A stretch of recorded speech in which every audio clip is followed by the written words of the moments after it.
Welcome back to the channel. This is Trendy Storm and you are watching fourth and final part of What If Naruto Accidentally Awakens Rinnegan during Chunin exams. If you enjoy this video, please like, share and subscribe to the channel. Now wasting no time, let's start the story. Sanro, Iron Country. After an uneventful journey to Iron Country, the Konoha Nins were escorted to the summit site by several samurai who were out on patrol. A man who exuded authority and was obviously not amused by the situation met them at the entrance. "You are the last person to arrive. We have been waiting for you, Hokage, Dono." The man said, "My name is Mifune and I'm from Iron Country. It's good to meet you. We tried our best to arrive on time, but we apologize for being late." "Hello, I'm Naruto, and I'm the Hokage," the blonde nodded in response. Mifune said, "Right this way, Hokage." Dono then pivoted and guided the ninjas into the building. Before long, they found themselves in a spacious chamber surrounded by several individuals positioned against stone columns. The Tsuchikage, a diminutive old man who appeared to have one foot in the grave but would still defeat anyone who challenged him, was the first person Naruto saw. The Mizukage came next. She had auburn hair and seemed to be grinning, but there was a barely perceptible aura of danger around her. Next, there existed the Kage. Naruto said, "Gaara, greeting." "Namikaze Naruto. So you are the new Hokage. I had feared someone dangerous had taken the job," Gaara grinned. "Danzo, is that right? I would stop worrying about him." Naruto dismissed the comment. "Have you seen the Raikage?" he asked, to no response from Gaara. "You mean me?" Speaking from behind him was a well-known female voice. He turned and asked, "Naruto?" as he faced one knee Yugito face to face. "Yugito? You're the Raikage?" a bewildered Naruto inquired. Yugito responded by nodding, "Yeah. All I wish is that the circumstances were better." Naruto understood and nodded. Mifune said to the group, "This way, please follow me," and ushered them all into a smaller room that had a big table in the middle and a balcony above. The Kages obeyed. "Please have a seat and place your hats on the table," and the guards they had brought with them took up positions to watch from the balcony above. "The Hokage called this meeting, which is why you are here today.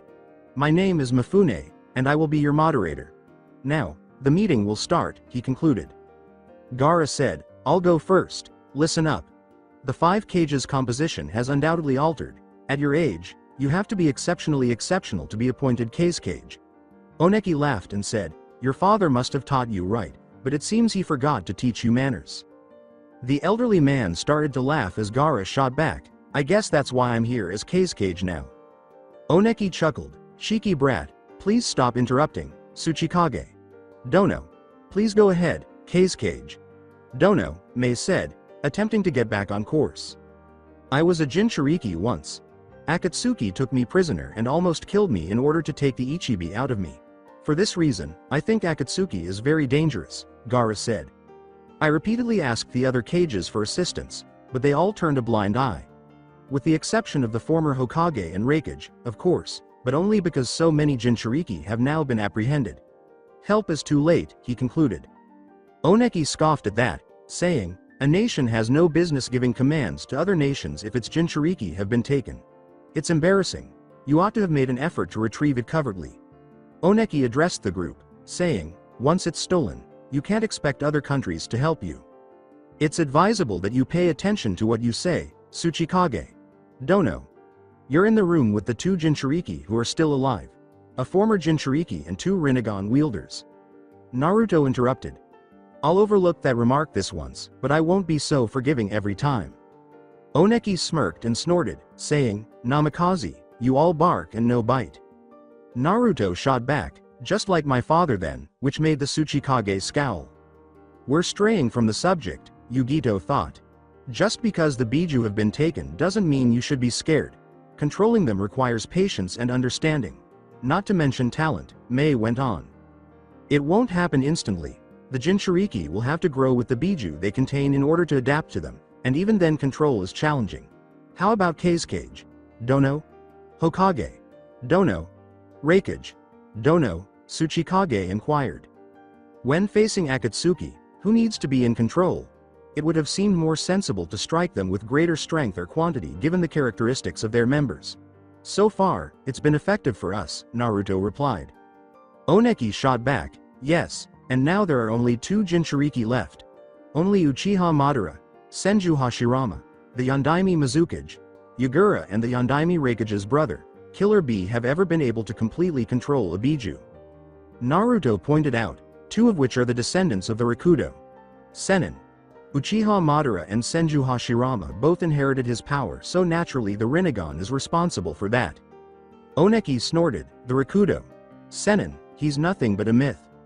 However, I possess the Rinnegan, Naruto retorted. He said, I may not be able to control the Kyuubi as I am now, but I can suppress it anytime I want with or without the seal on my stomach. Following a brief pause. There's a man in Akatsuki who also has the Rinnegan. He is the apparent leader of the organization, but he is a figurehead for the real leader of Akatsuki. Mei inquired, real leader? With interest. His response, Uchiha Madara, startled everyone in the room. With evident shock at learning of this information, Oneki remarked, I thought he was long since dead. Naruto said, I don't understand it either, but it's definitely him. Oneki sighed and said, I never thought he was literally a monster. That's why I think they'll be able to use the Biju without any problems. 16 years ago Madara sent the Kyuubi to attack Konoha, but the more I think about it the more it seems like he wanted the Kyuubi to be defeated and sealed, Naruto said with a sigh. Catching on, Yugito remarked, so he could extract it from a Jinchuuriki along with the rest of the Biju. That sounds like something he would do, Oneki said. He was always insane and dangerous, especially when he controlled the Kyuubi. Between Pain, a wielder of the Rinnegan, and Madara, Akatsuki could make a powerful force if they decide to attack, Naruto stated simply. Then what do we do? It was Mei who posed the query. I have to admit that, despite being a neutral nation, the Akatsuki leaders have clearly read the times. To strengthen their own position, they took advantage of the stability and mistrust of the other nations. Even Iron Country is in danger at this rate, but there is a bright side. The 5 Kages rarely band together in this way. Are you in favor of creating an alliance until Akatsuki is taken care of? Kages were asked by Mifune. An alliance? Yugito asked inquisitively. I believe that world unity is the only way to bring about peace in Konoha. The Hokage's mind raced over the memory of his own words before he made the snap decision. I agree. Akatsuki would find it more difficult to move openly with an alliance, and we might be able to push them into a corner. The chain of command should be uniform. We want to avoid further confusion as much as possible, Mifune said. So, the question is who will have the authority over the new army? It was Oneki who posed the query. Since you will only fight among yourselves, please accept my role as an impartial third party. Mifune declared emphatically, I will determine who among you is most qualified for the position. All right. Who? Oneki inquired, obviously out of patience. The Hokage, Mifune announced, shocking everyone in the room. Oneki angrily uttered, like hell I'll follow the orders of that man's child. Mifune. Dono, it's only been about a week since I became Hokage, Naruto expressed his viewpoint. Even with Kumo and Suna's repeated assistance, Konoha has caused more harm to Akatsuki than any other faction.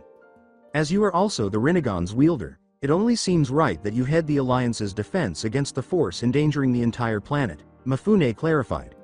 There is also the fact that Uchiha Madara originally founded Konoha with Senju Hashirama, so again it is fitting that Konoha leads the battle against him. Then silence descended upon the room. Why not someone else? Naruto inquired. It is too early for Kage, Dono and Raikage, Dono. Although you are in fact too young, of all the people in this room, you specifically have the most experience dealing with Akatsuki. However, Tsuchikage. Dono is too old for the job and is perceived as having mobility issues by many of the smaller villages. Mizukage. Dono would be wise to choose, but dealing with Akatsuki in any of the smaller nations might make her village's reputation unfavorable.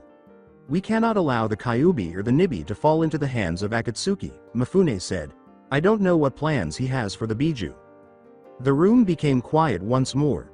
What is your answer? The Hokage asked, Mifune. To everyone's surprise, a white figure suddenly materialized in the middle of the space and exclaimed, Hello. As the guards descended from above onto the tables, White Zetsu let out a shout. Now what? Yugito let out a growl. Akatsuki? Naruto asked. It would seem so, Oneki answered. Uchiha Sasuke is here somewhere, the question is where? White Zetsu smiled and asked. He yelled, Let's all search for Sasuke, come on. Sasuke? Why is he even in this place? Naruto asked. Now he works for Akatsuki, Zetsu, who was white, clarified. Abruptly, Yugito was across the table and her hand was securely around the intruder's neck. She slammed him against the ground while her body was dancing with lightning. White Zetsu thought to himself, she's fast, as the Raikage glared down at him. Is Akatsuki present? Before I crush you, tell me where. Yugito glared at him. White Zetsu laughed and said, oh fine, I'll give you one hint, but Yugito then snapped his neck and let his corpse fall to the ground. She helped me locate the intruders, she said to her escorts as she turned to face away. There was no reason to kill him. If we had captured him, you have been able to get some intel on Akatsuki out of him, Mei said to the young Raikage. There are no people in Akatsuki who would voluntarily betray them, so screw the interrogation. Naruto also stood up and said, Orochimaru only did it because he was unable to take over Itachi's body. They're all ardent supporters, Gaara said. Hello Darui. Come on, let's go. Punching a hole in the wall to let herself out, Yugito let out a shout. As he and she started to follow their cage, Darui apologized to the samurai for the wall. Oneki remarked, good grief, at that age, she's just like her grandfather. Naruto said, to Yuya, Sai, you two follow me, and he hurriedly left the room. He concluded, it's time for a Team Kakashi reunion, and disappeared down the hallway. What? Karen's senses perked up and she thought, surprised.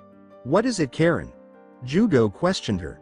Karen snapped back, the samurai are starting to move, they seem to be looking for us. Zetsu. It was him, Jugo said. Karen told the team, it's no use, there are too many of them. They'll capture us for sure. I will never forget this, that bastard Zetsu, Suigetsu muttered. At that moment, a group of samurai channeling lightning chakra into their swords suddenly saw Sasuke leap out in front of them. Samurai can control chakra too? Karen questioned incoherently. Suigetsu remarked, I had no idea they could use chakra like that, as Sakura materialized by the Otokage's side. What are they doing? Nearly in a panic, Karen inquired. Come at me. I'm really mad right now. The samurai heard Sasuke say, I won't give in easily. The leader slashed at him twice with lightning, saying, neither will we. The lightning strikes vanished as Sasuke swung the Kusanagi upward. He deflected them. That jutsu appeared to be ours. Without uttering a word, Sasuke charged ahead and began slicing through the samurai before they could respond. Damn it. Why is he killing them? Suigetsu questioned with clenched teeth. Karen remarked, shivering a little, his chakra is completely different from earlier. It's a lot darker than before. Colder too, she exclaimed, something's coming. As 6 figures descended into the room and the ceiling above them burst. A male voice that she didn't recognize said, well, isn't this a nice little reunion? She also didn't recognize the voice of a woman who said, you two really are working with Akatsuki now. You'll both be dead by the end of the day. Naruto, Yugito, Sakura said with a nod. Tobi, demon woman, Sasuke ridiculed the two. Now that I am running Arrow, Sennin's spy network, he is dead. I must admit, I was taken aback to learn that you were the new Otokage, a laughing Naruto said. Not as much we were when we heard you two became the Hokage and the Raikage, Sasuke said. Sakura said, we also heard about Kakashi, sensei. And that Itachi was killed by you, Sasuke said, giving the Hokage a fierce look. With a nod of comprehension, Naruto said, you're free to try Teme if you want to kill me. As her body erupted in electricity, Yugito exclaimed, no matter what happens here today, the bond we all have as Team Kakashi will be forever severed. After saying, let's go wild, Naruto also changed into his strongest form. Sanro, Iron Country, I won't show mercy Tobi. With lightning all over his left hand, Sasuke let out a shout and leapt forward. And Naruto leapt forward, too, and Yugito exclaimed, wait, Naruto. As they drew nearer to one another, Naruto thought, maybe you and I are opposites. Chidori. Sasuke held out his arm and called out, Rasengan. The two attacks clashed, and Naruto let out a cry. And light engulfed everything in their immediate surroundings. The two were standing apart in the blank white space. You know, I used to be hated by everyone in the village. Because of the Kyuubi, they hated me, and I used to hate them too. There were moments when I desired retribution because I could have made the same terrible mistake as you did. I used to feel like I had no friends until I got to know you and Iruka, sensei. I was glad there was someone else who was similar to me because I knew you were always alone. Though I wanted to, I didn't speak with you. I made the decision to compete with you because I was envious of your limitless abilities. I desired to resemble you.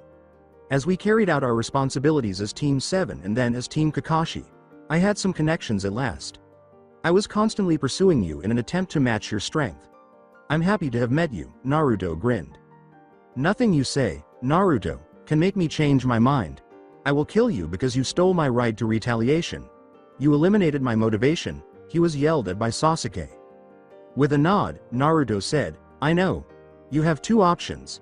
Either you kill me and save the village as a hero, or you become just another loser that I kill. You have the choice, Sasuke stated emphatically. Just grinning, Naruto said, my choice is. As the explosion shook the whole building and sent the two fighters flying across the room to different sides, everyone covered their eyes. Bansho Tenin. In an attempt to slow Naruto's pace just long enough for Sai to catch up, Tayuya let out a cry. Sasuke.kun. Sakura let out a startled cry as Suigetsu grabbed him. What were you thinking charging straight in like that? Yugito questioned him in a worried and irate tone.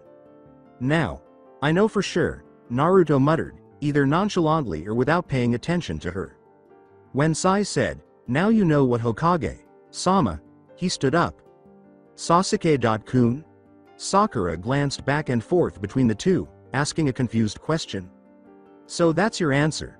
Sasuke spoke in a low voice. I won't accept that as the only possible result. I can't believe that, exclaimed Uchiha. We've evolved into elite ninjas. You witnessed it clearly, and it's still possible. Naruto told him, if you leave now, we can forget this ever happened. Sasuke's response was simply a shake of his head, I can't accept that, Tobi. I can't. Then you are truly lost, Naruto said with a disappointed sigh. You. Why do you go so far? Sasuke asked. Because we're friends, was Naruto's startling response. Sasuke and I may not be able to communicate through traditional means, but I knew when we first met that we could communicate through our fists, and that's perfectly acceptable. I mean, it means we've evolved into elite ninjas, as I mentioned before. Naruto. Sakura glanced at her former teammate, lost in contemplation. However, I've given up on attempting to communicate with you both. I mean, what the hell am I doing lecturing you? I've never been a good talker anyway. Heh. At least we won't have to deal with the Uchiha and the Kyuubi if we both die in the end. Not bothered by any of that. Shrugging his shoulders, Naruto said. Sasuke stated bluntly, I refuse to believe that is the answer. With a glare, he said, come here so I can rip you to shreds. Naruto blurted out, suffering from acute deja vu. Yeah. Telling me you're going to rip me to shreds isn't going to make me come any closer, he said. Well, I think I sounded a lot like my dad there for a little while. She now. Yugito gave the command. Rinnegan Rikochu. As he used the genjutsu, she let out a cry. Sasuke reassured the others, stand firm, it's nothing more than an illusion. Raiden no Yoroi, Yugito muttered as she suddenly materialized in front of the Uchiha. Sakura stepped in front of her and used her superhuman strength to block the attack, saying, not bad, Pinky. Her physical strength is comparable to mine while she uses her jutsu, Sakura reasoned as the two attempted to topple each other. This isn't going to be as simple as we'd anticipated, the Auto team said as they leapt away and regrouped a short distance away. If we want to escape this place alive, we're going to need to defeat Naruto and the guy in the back who is a censor, along with the Raikage. Is anyone willing to participate? Sakura inquired with the others. Jugo said, I'll do it, as his curse seal began to take effect and cover his body. I'll kill you, he roared as the curse seal completely engulfed him. Damn. His personality changed more than his appearance. Everyone be on guard, his chakra just enlarged, Yugito said. Now that Jugo is in killer mode, do you think he'll remember we're still on his side? He asked his teammates, Suigetsu. Sakura answered, as long as you don't get in his way, then you'll be fine. I hope so, the swordsman mumbled. Just a moment later, Yugito materialized in front of them, sending Jugo flying across the room with a slug across the face. For a few seconds, He flew through the air, and then he crashed hard into the distant wall, spewing dust in the process. The mutated Auto Nin was confronted by Yugito, who struck him hard in the ribs. Suigetsu appeared behind Shi during this time and swung the Kabikiri Hocho at him, saying, "Gotcha." However, Darui, who had moved to block him, said, "Nice sword." Darui said simply, "Thanks," as Hisai materialized behind Suigetsu and prepared to stab him with his own Tanto. With a backward step, Suigetsu prepared his Kabikiri Hocho once more and said, "This is getting interesting." Tayuya leapt to safety across the room as Sakura struck down, causing damage where she had been standing. The Pinkette yelled, "Hold still," and sent a leaping after her. She yelled, "Satenkyaku," and swung her leg down on the redhead. Shinra Tensai. In response, Tayuya let out a cry and pushed Sakura to the ground. Suddenly, a massive beam of energy shot across the room, surprising the two and melting everything it touched. Sakura said, "Jugo mustn't be holding back," when she saw the explosion. "That was one of your team mates?" With disbelief, Tayuya inquired. "He's the one who spawned the curse seal. And the only one who has a level 3 curse seal," Sakura said. "I took her life. Who will come next?" Jugo asked in a nearly crazy way. "Kaizuki," Yugito muttered as she suddenly materialized at his side and completely severed his left arm. "Damn you bitch!" Jugo yelled at him. "Hey, Tayuya? Exchange, ya?" Yugito inquired behind her back. The redhead nodded, "Fine," and the two turned to face their new rivals. She yelled, "Shinra Tensai," and sent the mutant Auto Nin crashing into the wall once more. Then, she pressed her hands together to form a tiny ball or gravity well. She threw the ball at him and exclaimed, "Chibaku Tensai." When his cannons fired again and struck the ball as it approached, he laughed uncontrollably. But it had no effect. In fact, it appeared to enlarge just before it hit his chest. The ball began to draw in everything nearby, and he could feel his body being torn apart and crushed. Tayuya continued it until the tremendous pressure of the attack began to cause the room to collapse. When it was all over, Tayuya was left staring at the spot where Jugo had once stood. When she turned to look for her allies, Yugito and Sakura were nowhere to be seen. All heads turned as a bell. Like screech suddenly filled the air, revealing 3 Narutos charging a spinning white weapon resembling a shuriken. He yelled, "Futon! Rasen Shuriken!" and threw the chakra shuriken at Sasuke. As Sasuke sidestepped the attack and made his way out of the wind sphere it expanded into, he thought to himself, so this is how he defeated Itachi. What an outrageous concentration of chakra, he thought as he rolled across the ground and was blown away by the force of the ensuing detonation. Futon. Renkuden. Naruto then unleashed a powerful gust of wind from his mouth, demolishing the wall and pushing the two of them outside into the snow. He felt his sage mode go at that moment and said, "You can't win, Sasuke." "What's wrong, Tobi?" Experiencing a lack of motivation, with a sneer, Sasuke seemed to be surrounded by spiritual bones. "Is that, Susanoo?" When Naruto saw it, he thought, "No. It must be a weaker version of it. So that's how you survived my attack just now. But last time I checked, it requires the Mangekyo Sharingan in order to use it. It's because of Itachi, isn't it?" He didn't get any response. "I see. For what it's worth, I'm sorry." "I don't need your excuses, I'd like to murder you," he was yelled at by Sasuke. "Try it then," Naruto ventured while their gazes met. "Tsukuyomi," Sasuke murmured as their surroundings vanished. Unusual behavior. Tsukuyomi Sasuke was a few feet away from Naruto when he suddenly found himself in a red and black world. Unable to move or even speak, he watched helplessly as Sasuke advanced, holding the Kusanagi. Raising the sword, Sasuke charged, saying, "The last time we fought, you mentioned taking my life on a whim. Well, now I'm going to take your life on a whim." "What?" he exclaimed as his outstretched arm was seized by a shadowy figure. When Naruto was able to move once more, he turned to face the person who had stopped him and asked, "Itachi?" "Brother," Sasuke said, his eyes wide. Itachi bluntly stated, "I'm very disappointed in you, Sasuke," before shoving the younger Uchiha aside with a backhand. But how are you here?"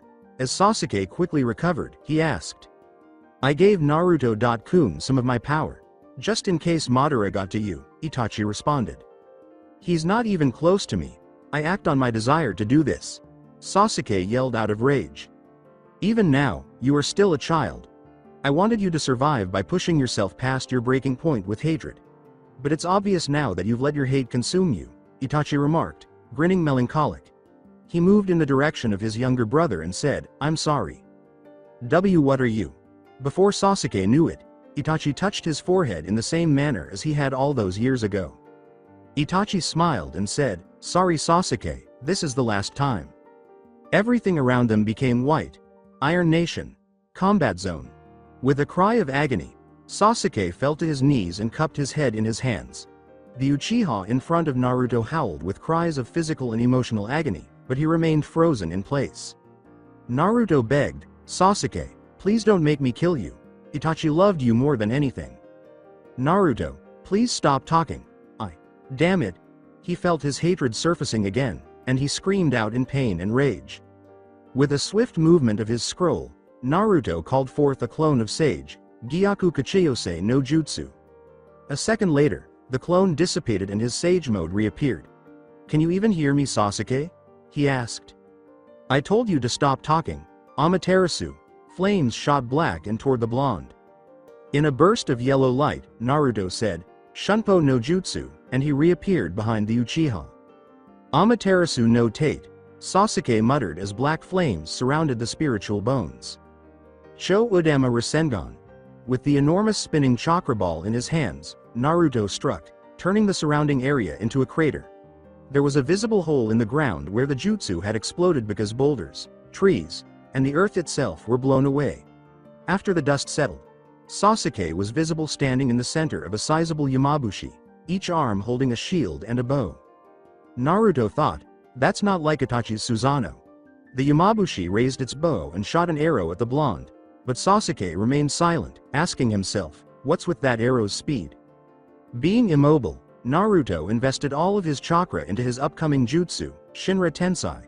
After hitting the jutsu and dissipating, the spiritual arrow nearly reached Naruto before fading.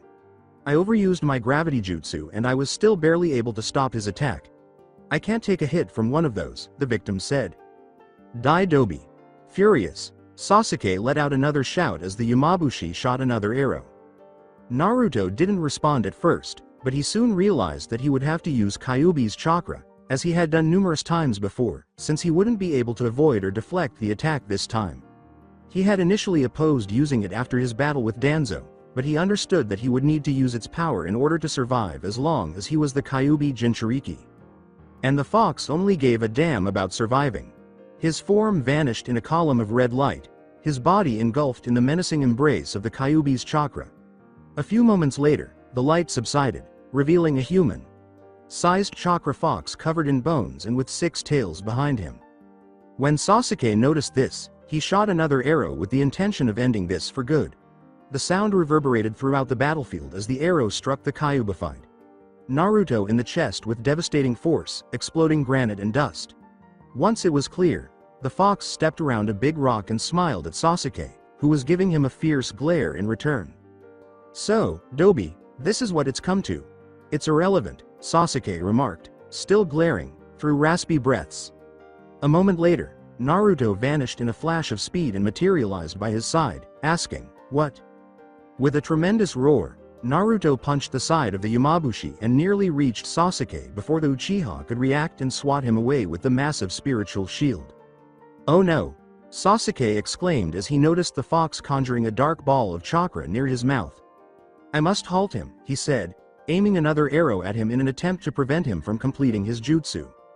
It was too late for him. The arrow struck Rokubiko Ima before he could finish charging, causing the jutsu to become unstable. The two fighters' surroundings vanished like a tiny sun. 2 avenues, too far apart for them to be considered fate. However, too near to be deemed fate. Naruto and Sasuke stood apart, obviously tired and hardly able to remain upright. Long after the 2 warriors, who were brothers except for blood, were dead and gone, the devastation they left behind would leave scars on the landscape for future generations. Nevertheless, a winner had to be chosen. My last sage clone must have dispelled again. I had to cut off Kyuubi's chakra or risk losing control like I did against Danzo. Naruto thought to himself, I'm in sage mode, and turned to face his opponent. Well, at least I eliminated Susanoo. but I only have one chance to eliminate him completely. What's wrong, Tobi?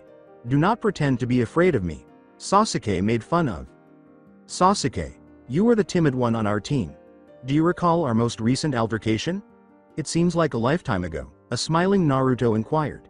Not that it matters now. Let's finish this, Sasuke. With a narrowed gaze, the Uchiha recognized Naruto's hand seal and said, Kage Bunshin no Jutsu. Sasuke's gaze moved to the Mangekyo Sharingan in preparation, realizing that he was about to unleash another of his chakra shurikens. He thought to himself, he can use two of those things, as he saw four clones simultaneously charging two different chakra shurikens. Futon. Suin Rasen Shuriken. Casting both of the jutsus toward the Uchiha, Naruto let out a cry. Amaterasu. Black flames shot out in all directions, crashing into one of the chakra shurikens and causing it to explode before its time. The blonde Hokage was hit. The next one sailed towards Sasuke, who just managed to jump over it. It went on for a few feet and then exploded in a ball of force and wind that tore apart everything in its path. Returning his focus to the blonde, Sasuke's eyes widened slightly upon seeing the chakra distortion in his hand. Chibaku Tensai. As he hurled the gravity ball towards the Otokage, Naruto let out a cry. As Sasuke's curse seal began to work, wings burst from his back, and he leapt high into the air, using his wings to accelerate. Everything nearby was drawn in by the expanding gravity ball, which compressed it into a sizable sphere of solid earth. Kukakuku, you missed, Tobi. Sasuke gave a snake-like laugh.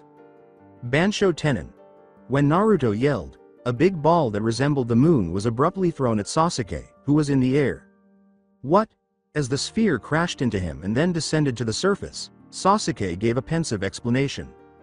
The tiny moon rolled around the earth after colliding with it, spewing dust and causing a trail of devastation. After the dust settled, debris scattered the vicinity of the collision, revealing Naruto breathing heavily and staring down at a sizable piece of rock. With his cloak ripped to pieces and his upper body covered in lacerations and bruises, Sasuke wasn't faring any better. So, Teme, you made it through? Hey, Naruto attempted to laugh, but coughed. With a smile, he steadied his breathing and asked, how about it, Sasuke? One last battle? Instead of answering, Sasuke formed multiple hand seals and enveloped his fist in lightning. With his hand extended and pointed directly at Naruto's heart, he leapt forward and shot. With his father's jutsu in hand, Naruto leapt to a great height and quickly extended it. Rasengan. Chidori. As they struggled for supremacy, the two were engulfed in a blinding light that sent waves of wind, lightning, and sheer power hurtling in all directions. Naruto made a silent vow to himself that as long as he was the Hokage, he would not allow his friends or family in Konoha to suffer. The Rokudaime Hokage was he. Just before Sasuke slammed the spiraling sphere into his former friend and blew him back, he surprised Sasuke and broke through. With an echoing crash, Sasuke fell and struck the debris below, shooting smoke and dust into the air. A moment later, Naruto struck the ground and rolled to a stop at the foot of a nearby slab of overturned rock. With a cough, Naruto summoned all the remaining energy he could muster to get back up on his feet. But a second later, he collapsed and clumsily began to crawl in the direction where Sasuke had fallen. When he arrived, he discovered Sasuke in the middle of a medium-sized crater with a hole through his stomach and a grimace that appeared to be pained. Naruto whispered, Sasuke, Itachi is waiting for you. Go to him, and noticed that Sasuke's expression went back to neutral. Unbeknownst to him, he believed that Sasuke might have heard him. Suddenly, a dazzling light burst from his body and fell into Naruto's hands. Naruto knew immediately that it had to be a chakra crystal necklace, so he didn't even bother to take a closer look this time. 6 of 6. Life, body and eyes, debilitated. Now that I have all 6, what are they used for? Naruto pondered while donning the necklace. Something said, what a disappointment he was, coming from behind him. With a sharp turn of his head, Naruto widened his eyes and said, you. With a clear voice, Uchiha Madara said, you're coming with me, Lil Senju, as his mask whirled around them, forming a vortex. Within a second, they were both gone. Sanro, Iron Country. At least you prioritized them well, Pinky, Yugito teasingly said as she closed the gap between them with her faster speed. As Sakura barely avoided the punch aimed at her, the words, but you still have a long way to go before you can match my Raiden no Yoroi, came out. Yugito hit the wall with his punch, and read it through, destroying a good 20 meters of it as well. Okasho. Sakura punched the blonde girl in the side and let out a cry. Yugito moaned, "Fuck, that hurt," and the two split up. Sakura said clearly, "Mokuton Hajutsu, Jukai Koten," and a lot of trees burst out of the ground. How on earth is she able to use Mokuton Jutsu? She is neither an Uzumaki nor a Senju. Yugito panicked in his mind. "I'm sure you're wondering how I can use Mokuton Jutsu. Think of them as spoils of war from my fight with that Konoha Anbu guy the first fought from the last time we met," Sakura said. "You experimented on Yamato Taicho?" Yugito angrily demanded. "Yes," was the Pinkette's simple response. "Why would you take such action? Considering everything we've experienced. Tell me, please." Yugito glared and demanded. Sakura gave a small but contented smile as she stood motionless for a brief moment, tears welling up at the corners of her eyes. "I did it for Sasuke-kun," she replied, her expression simultaneously happy and dejected. "You love him that much?" Yugito inquired. "It may have started out as a crush, but he's my world. He always has been," Sakura said, grinning tearfully as she nodded. After wiping her tears, she inhaled deeply and said, "I'm sorry." Yugito stated bluntly, "You've made your choice, Pinky. It's the wrong one." "Perhaps it was," Sakura conceded. "But I wouldn't change a thing if I could do it all over again," she said with a smile as she thought back to her relationship with Sasuke. "Let's finish this, Pinky," Yugito stated emphatically. Sakura made multiple hand seals and nodded, saying, "Mokuton Daijirin no Jutsu." She extended her right arm, sending several wood spikes flying in the direction of the raikage. "Raiden no Yoroi," Yugito thought to herself as she dodged the blow and got closer to him. She cried out, "Kaizuki," as her arm caught fire. Sakura muttered, "Mokuton Mokujoheki," as a half-sphere of wood materialized between them. "Do you really believe that will suffice? Please refrain from insulting me, Daikaizuki. Kaden." With a single swift motion, the blade expanded and tore through the barrier, forcing Sakura to leap away. Sakura landed above the blonde, glaring down at her from one of the branches. "I can't really do any harm as long as she's using that jutsu of hers." The Pinkette thought, "I need to use the gates if I want to win this," and she sealed her palm. "What does she do?" Yugito appeared perplexed and cautious. "Kaimon, Kyumon, Simon, Shoman, Toman, Kimon. Kai." Sakura let out a loud cry as a torrent of chakra burst from her body. When Yugito saw how much chakra was being released, his eyes widened and he exclaimed, "You've opened your celestial gates? Are you crazy?" "Shut up." With a sudden burst of speed, Sakura vanished and reappeared in front of the raikage, shouting in frustration. Yugito was able to dodge the flurry of punches aimed at her head and chest thanks to her sharpened reflexes. When Yugito sensed a gap in Sakura's attacks, she kicked as hard as she could in the Pinkette's midsection, but Sakura quickly vanished once more. "She's not slower than I am. Shit. This isn't good," Yugito realized to herself as she leapt away quickly. Yugito was forced to defend herself by raising her arms when Sakura suddenly materialized above her and attacked, saying, "Double shit." "Satenkyaku." Sakura yelled as she pounced on Yugito's position with her outstretched leg. The blow caused the tree to shatter, and Yugito fell with frightening speed, unable to steer or hold onto anything. With an explosion of dust and smoke and a deafening thud, she crashed down on the stone floor below. Sakura landed on a tree branch and peered down at the smoke that was clearing. Abruptly, a thunderous roar erupted, bringing with it a surge of ferocity and intense warmth. Now Yugito was a large purple demon fire cat with two rather large tails and a monstrous smile, standing on the stone floor. Sakura kept her eyes fixed on the massive, miniature, Biju even though she had already reopened her gates and was tending to her self-inflicted wounds. "This isn't going to be easy," Sakura reflected somberly. "Hi Nami." She unleashed a barrage of flames at Yugito, who growled, "Hold still, Pinky." Sakura exclaimed as she leapt over the explosion that destroyed the surrounding trees and landed on the stone floor. "As long as she is in this form, I cannot win." Gazing up at the hideous demon cat before her, Sakura thought, "I'll have to suppress her with the Yondaime Hokage's jutsu." The cat's eyes widened as a ball of fire suddenly began to form at her mouth, saying, "Oh no. Nekomata Gukakyu." Sakura barely avoided that blow as the ball crashed into the wall behind her, igniting everything in its path with a burst of heat and death. Sakura was flung from her position and struck a stone pillar with such force that it broke. By doing this, the ceiling above them collapsed and fell to the floor, nearly burying them both. "Had enough yet, Pinky?" Yugito let out a growl. "Shut up." Sakura made a hand seal and yelled back, "Hokage! Shikiji Genjutsu! Kakuon Niden Suishu," and then, out of nowhere, wooden columns shot up out of the earth, grabbing Yugito's midsection and her fire tails at the same time. Remarkably, she didn't burn the wood. As the Nibi's chakra and flames left her form, Yugito let out a scream that could have broken the earth. The wooden columns withdrew and vanished, and she fell to the ground in a heap of blood. Sakura moved up to her battered form and plucked her by the ripped collar of her cloak. Thrown clear out of the hole she had made in the wall earlier, Yugito felt her head pounding before she fell several feet and crashed onto the snow-covered ground below. Yugito thought grimly, "This bloody bitch is pissing me off," as Sakura reappeared beside her and kicked her in the side, sending the blonde flying through one of the nearby trees. "I'm hurting and freezing. Really, aren't I going to die?" As Yugito watched Sakura approach slowly, she asked herself a question. "I hope you're happy, Sakura," she said at the end, addressing her by name for the first time since they first met. Sakura sadly said, "Goodbye, Yugito," and swung her leg down on top of Yugito's head. "Raiden.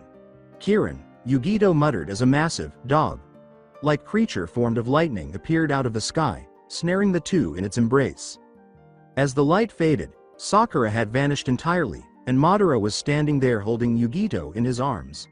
Then he laughed and set her down, saying, "This went better than I'd hoped." A moment later, Tayuya and Sai emerged with the rest of the Kages and their escorts. "Stop right there," Tayuya gave an order, but Madara just gave them a raised gaze while whirling his Sharingan. Sasuke accomplished his goal admirably. "I now possess the Kyuubi and the Nibi. Now that I have all the Biju, I can begin executing my Moon's Eye plan. Until the next time, Senju Tayuya," Madara muttered, before vanishing in an orange swirl alongside the unconscious Yugito. "Oh no," Tayuya uttered in a terrified whisper, reaching out to touch the spot where Madara had been. It had ended. Akatsuki hideout is a waterfall nation. When Naruto awoke groggily, it was dark and damp in the hideout. He quickly regained his senses and realized he was restrained in both arms and legs and that he appeared to be on some sort of platform surrounded by what appeared to be a crystal. After trying his trademark jutsu and failing to break it with a punch, he realized that his chakra was entirely sealed off. "I wouldn't bother trying to escape Senju Naruto," he said as he swiftly turned to face Uchiha Madara, his deadliest foe. "I believe you have me confused with someone else," Naruto eventually uttered, realizing he had already been apprehended. Madara cracked a grin. "You're right, but that doesn't change the fact that you are a Senju and a wielder of the Rinnegan to boot. You even have Hashirama's Will of Fire. I despise you and everything you stand for." "Teme, the feeling is mutual," Naruto retorted, scowling through the crystal.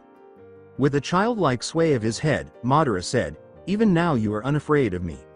Even now knowing that I will kill you, you still refuse to bow before the superiority of the Uchiha.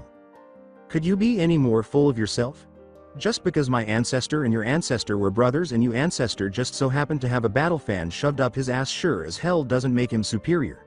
I think I speak for everyone all over the shinobi world when I tell you to fuck off," Naruto replied with a broad grin. "You really don't understand the severity of the situation, do you? What I am trying to accomplish? The Senju were always the favored child of the Rakudo. Sennin but even Hashirama, and you have to come up with a plan to bring this world the peace that the Rakudo Sennin sought." "I have," Madara said almost with a grin. Naruto said, disgusted, "Peace? Any peace you create will end in nothing but misery. Everything will become one with me. It will be a perfect union and I will finally be complete," Madara said. "What are you talking about?" a bewildered Naruto questioned. At the dawn of the shinobi world, the Rakudo Sennin became known as a god among shinobi. The Moon's Eye plan is connected to what made him become worshipped as a god. You see, he saved the world from a monster. A monster which was a fusion of all of the Biju of today known as a Jubi. The Akatsuki agent explained and Naruto fell quiet. The Rakudo Sennin divided the Jubi's chakra into the 9 Biju with the Kyuubi as the last and most powerful one of them all. In order to protect the world from the Kyuubi, the Rakudo, Sennin created a new jutsu which is still in use today as the jutsu which seals away a biju into a child, Madara explained. After another pause, Naruto said, "Are you saying he willingly created a Jinchuuriki to save the world?" He turned himself into a Jinchuuriki in order to stop the monster and become its prison, at least temporarily. He saved the world from the Kyuubi and became worshipped as a god, but the demon's chakra was too powerful and deadly. When he discovered that the seal would break once he died and he knew it would wreak havoc on the world again. On his deathbed he divided the Kyuubi into the biju of today and sealed the Kyuubi's body and soul into the sky. Naruto. I don't have to tell you what jutsu he used to act as the Kyuubi's permanent prison, Madara stated. Naruto glanced and understood that he was talking about Shibaku Tensai. Madara smiled and replied, "Correct. The moon that you see at night is the largest Shibaku Tensai ever constructed. A true monument to the Rakudo, Sennin and his divine power. So you want the Kyuubi, and I guess the only way for you to get it is by fusing the 9 biju back together. But what do you plan to do once you actually have the Kyuubi?" Naruto was perplexed and intrigued. Madara laughed at that and gave a clear explanation. "I want to become the Kyuubi Jinchuuriki and use its power to complete my Moon Eye plan. With its power I will be able to use Mugen Tsukuyomi and cast it on the moon. I will be able to cast an illusion over everyone on Earth. I will control everyone and everything on Earth with my genjutsu and the world will finally become one.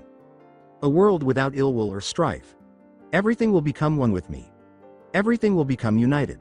That is my Moon's Eye plan," declared Madara. "Make the world one? I think Danzo said something similar right before I killed him. If you think Konoha will just stand by and watch, then you've gone senile, old man. You will lose," Naruto concluded. Madara turned away with a small laugh.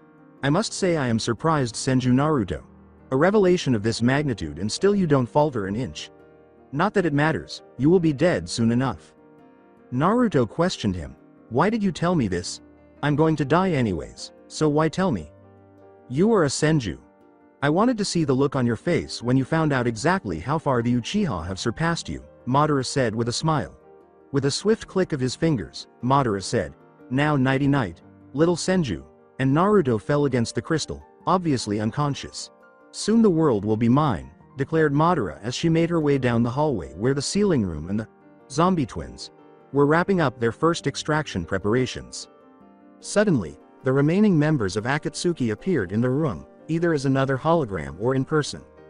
Pain's hologram appeared in the central chamber, and he spoke clearly to the room, telling them to assemble. "Once we're done with the Nibi, we'll seal the Kyuubi. It'll take 4 days, so prepare yourselves. Stay aware of your physical forms and Zetsu, have your physical body stand guard. Use the one with the greatest range, got it? Comprehended?" Zetsu gave a nod. Pain said, "Let's begin," as he cast a glance down at Yugito's lifeless body on the ground. Fuinjutsu.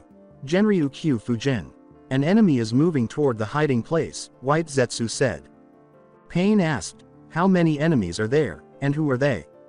Black Zetsu answered, "Several teams of Konoha Nins led Senju Tsunade and Uzumaki Tayuya. Hidan, Kakuzu, you two head out and intercept them.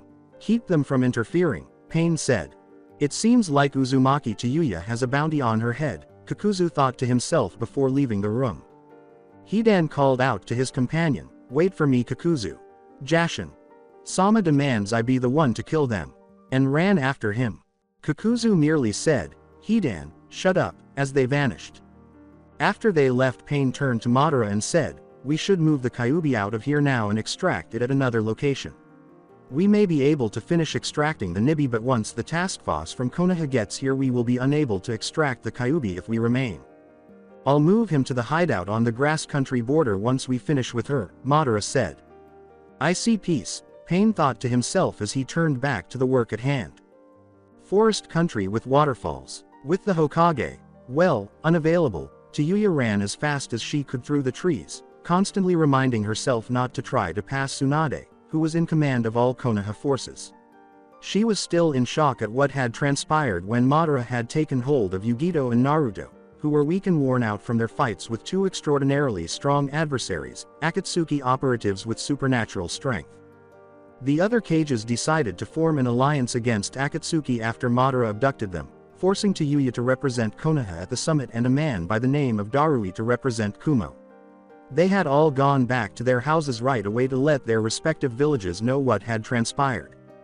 Tsunade was naturally given tactical command of the situation involving Konoha because Naruto had made it clear that she was in charge of the city while he was away. She promptly assembled a response and rescue team that included her. While at the summit, Sai had implanted tracking devices in Yugito and Naruto at Naruto's request in case Akatsuki tried anything. Naruto was correct when he believed it to be an essential precaution. After tracking the signal deep into Waterfall Country, they alerted the other villages in an attempt to save their Hokage and, indirectly, the Raikage. They were running out of time. The two had already been apprehended for 3 days, and it would be too late if they didn't get to them quickly. Tayuya, you did great. Now that I've got this, you can relax. Ni-san, the redhead thought, her mind racing with the recollection. Hello, Tayuya, exchange, ya, Tayuya was saying. Yugito, I should have been there, when she felt a hand touch her shoulder. She turned to see that it was Sai. Sai comforted her, saying, you shouldn't worry too much, they'll be fine. Dickman, Sai, Tayuya said with a nod. She whispered, thank you, and returned her focus to the front. Contrary to popular belief, Sai was picking up on the situation's atmosphere pretty quickly. He could tell Tayuya was more concerned about her brother and best friend than anyone else, aside from Tsunade, because it was something they had been working on together since joining Team Naruto. Two voices called out from above, Futon, Atsugai, Kaden, Zukoku. Kiba exclaimed, above us, as a tremendous burst of fire and heat enveloped the group. Whispering, Fujutsu Kyuin, Tayuya raised her hands, soaking up the powerful explosion as 6 figures descended in front of them. Akatsuki, Ino inquired while examining them. 2 of them actually looked human, but the other 4 seemed like some kind of black, webbed monster. Sai answered, it would seem so, and launched a barrage of shuriken in Hidan's direction. He's fast, Hidan said, smiling as he deflected them with his scythe before throwing it out and making Sai duck to the side as it slashed at him. Raiden, Jian, shouted Kakuzu as a bolt of lightning shot from one of the masks that belonged to a creature. Fujutsu Kyuin, Tayuya took the blow once more and was knocked to one knee by its force. Tsunade swung her leg down and materialized above the 2 Akatsuki agents. She yelled, Sutenkyaku, and smashed the area into a crater.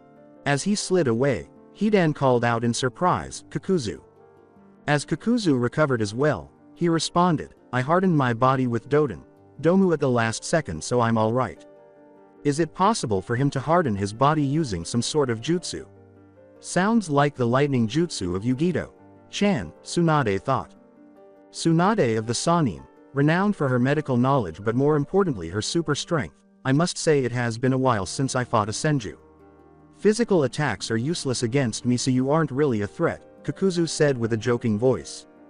Chidori, Tayuya yelled as she broke through the webbed creature's mask and emerged behind it, shattering it.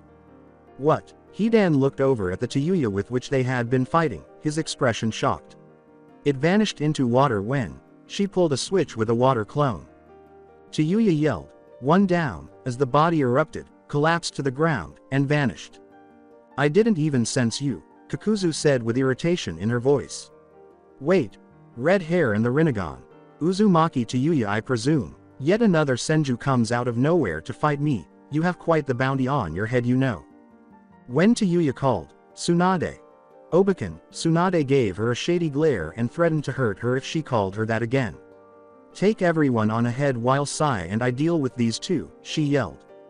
Tsunade responded, okay, catch up when you can, and leapt away, alerting the other teams to the fact they wouldn't have much time to finish the rescue. Okay, let's get started, a smiling Hidan said. Yes, Kakuzu gave a nod. Jashin. Sama, behold, I give myself, body and soul, to the carnage that is to come. In your name, I will rip their insides out and shred their entrails. Hidan yelled to the stars. With a hand seal, Kakuzu said, Hidan, stay back for now. Hidan told him, no way, I want to be part of this action. So let's just go with the usual, alright. Okay, Kakuzu eventually responded. A moment later, Hidan shot forward, appearing in front of Tsuyu before she could blink. A moment later, Sai entered from the side and used his Tonto to block the scythe's initial blow. In an attempt to gain the upper hand on the former root agent, Sai backflipped onto a nearby tree, and Hidan followed shortly after. The single-webbed creature materialized behind Hidan and unleashed a tremendous gust of wind, calling out, "Futon! Atsugai!" To protect her eyes from the dust being blown everywhere, Tsuyu covered them. He shot right through his own team. "Mate. Why? What are they?" Hidan asked when the dust settled and he was once more visible without any marks on him. "Sai, fall back now," yelled the redhead, and Sai promptly obliged by showing up by her side. Hidan teasingly asked, "Running already? You wish, Shinra Tensai." Tsuyu shot back, surprising the two Akatsuki operatives with a powerful gravitational blast. The webbed creature slammed hard into the ground as Hidan crashed through a nearby boulder and Kakuzu flew through one of the trees. "You bitch," Hidan growled as he stood up again, followed a moment later by his companion and the creatures. He charged forward, yelling, "Jashin! Sama will take your soul." Sai said, "I'll keep him busy," and moved to step in between. Even though the former root agent was by far the weakest member of Team Naruto, he was still an Anbu and would not be easily defeated. He called out, "Choju Giga," and several ink tigers charged at the insane person in front of him, wielding a scythe. Kakuzu yelled, "Raiden, Jion," and released two lightning chakra bursts. Whispering, "Fujutsu Kyuin," Tsuyu raised her hands to ward off the blow once more. What is wrong with this man? Though most people can only use high-level jutsu of their own affinity, he has already used earth, wind, fire, and lightning. They are both strong, especially the one wearing the masks. After a pause, Kakuzu said, "You are the first to have survived our routine, no doubt thanks to your Rinnegan." The only sound emanating from the nearby fighting was the intermittent clang of their partners. "You're a Konoha nin huh? You remind me of first Konoha nin I ever fought, a true piece of work that won, the Yondaime Hokage," he laughed. "What?" Tsuyu's shocked eyes grew larger. "Unknown. Limbo." Tears started to stream down Yugito's face as she peered around at the blank white space surrounding her. When she turned to look at her hand, she noticed that it seemed to be fading forever. She heard the voice she hadn't heard since she was 6, Yugi-chan, and she quickly turned to face it. Kurabi, and her parents were standing in front of her, waving at her. "Mom, Dad," she sobbed and stammered. A moment later, she gave them an embrace. Waterfall Nation. Extending beyond Akatsuki hideout. Tsunade descended into the clearing in front of the entrance, followed by the remaining Konoha ninjas. Tsunade declared emphatically, "We're here," as she examined the seal on the sizable door in front of them. As Yugito's Biju was drawn out and deposited into the demonic statue a short distance away, she floated in the center of the chakra bubble. White Zetsu said, "They're outside." "It no longer matters," Pain said, observing Yugito's body fall to the chilly floor below and the chakra fade. "It is done, we have the Nibi. This entrance's seal, Jiraiya showed me one once, I seem to recall." Tsunade gave the order, "Neji, use your Byakugan and find any more seal tags nearby." Neji's eyes began to show more veins, and he said, "There are 4 scattered in all directions." Tsunade gave the order, "Team Guy plus Katetsu, you take care of them," and the 4 vanished into the trees. The barrier eventually came down, allowing the group to pass through. With the exception of a stationary Yugito on the ground, the interior was empty. "We're too late," Ino muttered fearfully. Tsunade was undergoing diagnostic scans while already by the Raikage's side. She was crying as she said, "God no," affirming what she knew to be true. "There's no sign of Hokage. Sama," Neji told the group. "It's likely that he has been relocated," Shikamaru said. "Sai should still be carrying the tracking device so we can pursue him." Tsunade. "Sama, your orders?" Neji questioned her. Team Guy head back to assist Tsuyu and Sai. "Shikamaru, I am about to do something very dangerous and the consequences might be extreme, but you are now in charge of Konoha until Tsuyu takes command, understood?" Tsunade informed him. In agreement, Shikamaru nodded. "Yes, Tsunade. Sama, but what are you planning to?" Tsunade stated emphatically, "I intend to save my apprentice, while forming multiple hand seals." "What is that?" Tsunade's hands covered in blue chakra caused Ino to ask a confused question. Hisho Tensai. Unknown. Limbo. Her mother hushed. Yugi. Chan, you have to go back. They require your presence, she grinned. Her father smiled again and said, we're proud of you and won't question your chosen path in life. They began to gradually stray from her. Dad, Mom, Papa, Kiraba. Sensei. As Yugito chased after their vanishing forms, she let out a shout. She was engulfed by the light. Akatsuki hideout is a waterfall nation. Tsunade staggered back, allowing Ino and Hinata to catch her. Although the details of what transpired were unclear, everyone knew that Tsunade had succeeded in whatever she was doing when Yugito's eyes snapped open, causing her to gasp for air and suppress her cries of pain. Rakage. Sama, you're all right? Shikamaru inquired. She said, I'm fine, with a rasp. What happened? She questioned, having trouble sitting up. With apprehension, Shikamaru uttered, the Nibi was extracted from you and you, well, died. I passed away. So how am I still alive today? When Yugito questioned him, he turned to face Tsunade's still form. Yugito whispered, oh no, her eyes widening in fear. As Yugito placed her hand against Tsunade's icy smile, tears streamed down her face once more. Don't tell me she used that jutsu to bring me back, she said. There was a brief period of silence in the chamber to honor the last of the Sannin. Waterfall Nation. The Deadly Front. What is your exact age? Are you immortal or what? Tayuya questioned in shock. Kakuzu just laughed and said, immortal? That doesn't exist. Just by robbing and hoarding other people's hearts before my own stops working due to old age, I've been able to extend my life. Because it was taken out while the shinobi was still alive. I have the capacity to hold 5 hearts at once. The heart you destroy will be replaced by yours. We'll see about that. Tayuya responded with a yell. Kaiten. Zukaku. The fire. Masked creature yelled as it suddenly opened and unleashed a torrent of flames towards her. Tayuya dodged the attack this time, thinking, damn, this guy just won't let up. Are you alright, Dickman? Sai and Hidan asked each other as they returned to their partners' sides after fighting once more above. Of course I am. Were you worried, Blower? Sai smiled and asked her. Tayuya growled back, I told you not to call me that, but all he could do was smile. They work as a seamless team, there are no gaps, Sai said, maintaining eye contact with their opponents. We must put an end to this right away. Tayuya whispered back, I'm not like Pain or Naruto. I don't have seemingly endless chakra and I'm reaching my limit. Sai whispered to her, I can take the one with the scythe. We don't know his abilities, Tayuya stated bluntly. I stabbed him a few times during our fight, and he didn't even feel it. Sai went on, I even gave him a heart stabbing, but he just ignored it like it was nothing. It's almost like he's immortal. Cover me, and I'll use my genjutsu to help you take him down, Tayuya said to him. What about the other one? Asking Sai. For now, leave him with me, Tayuya stated emphatically. Sai concluded, understood, and shot ahead once more. Whispering, good luck, Tayuya noticed 2 of the masks opening by Kakuzu's side. She yelled, Bansho Tenin, and drew one of the creepy-looking animals to her. No. As lightning chakra engulfed Yugito's hand, Kakuzu let out a startled shout. Rakery.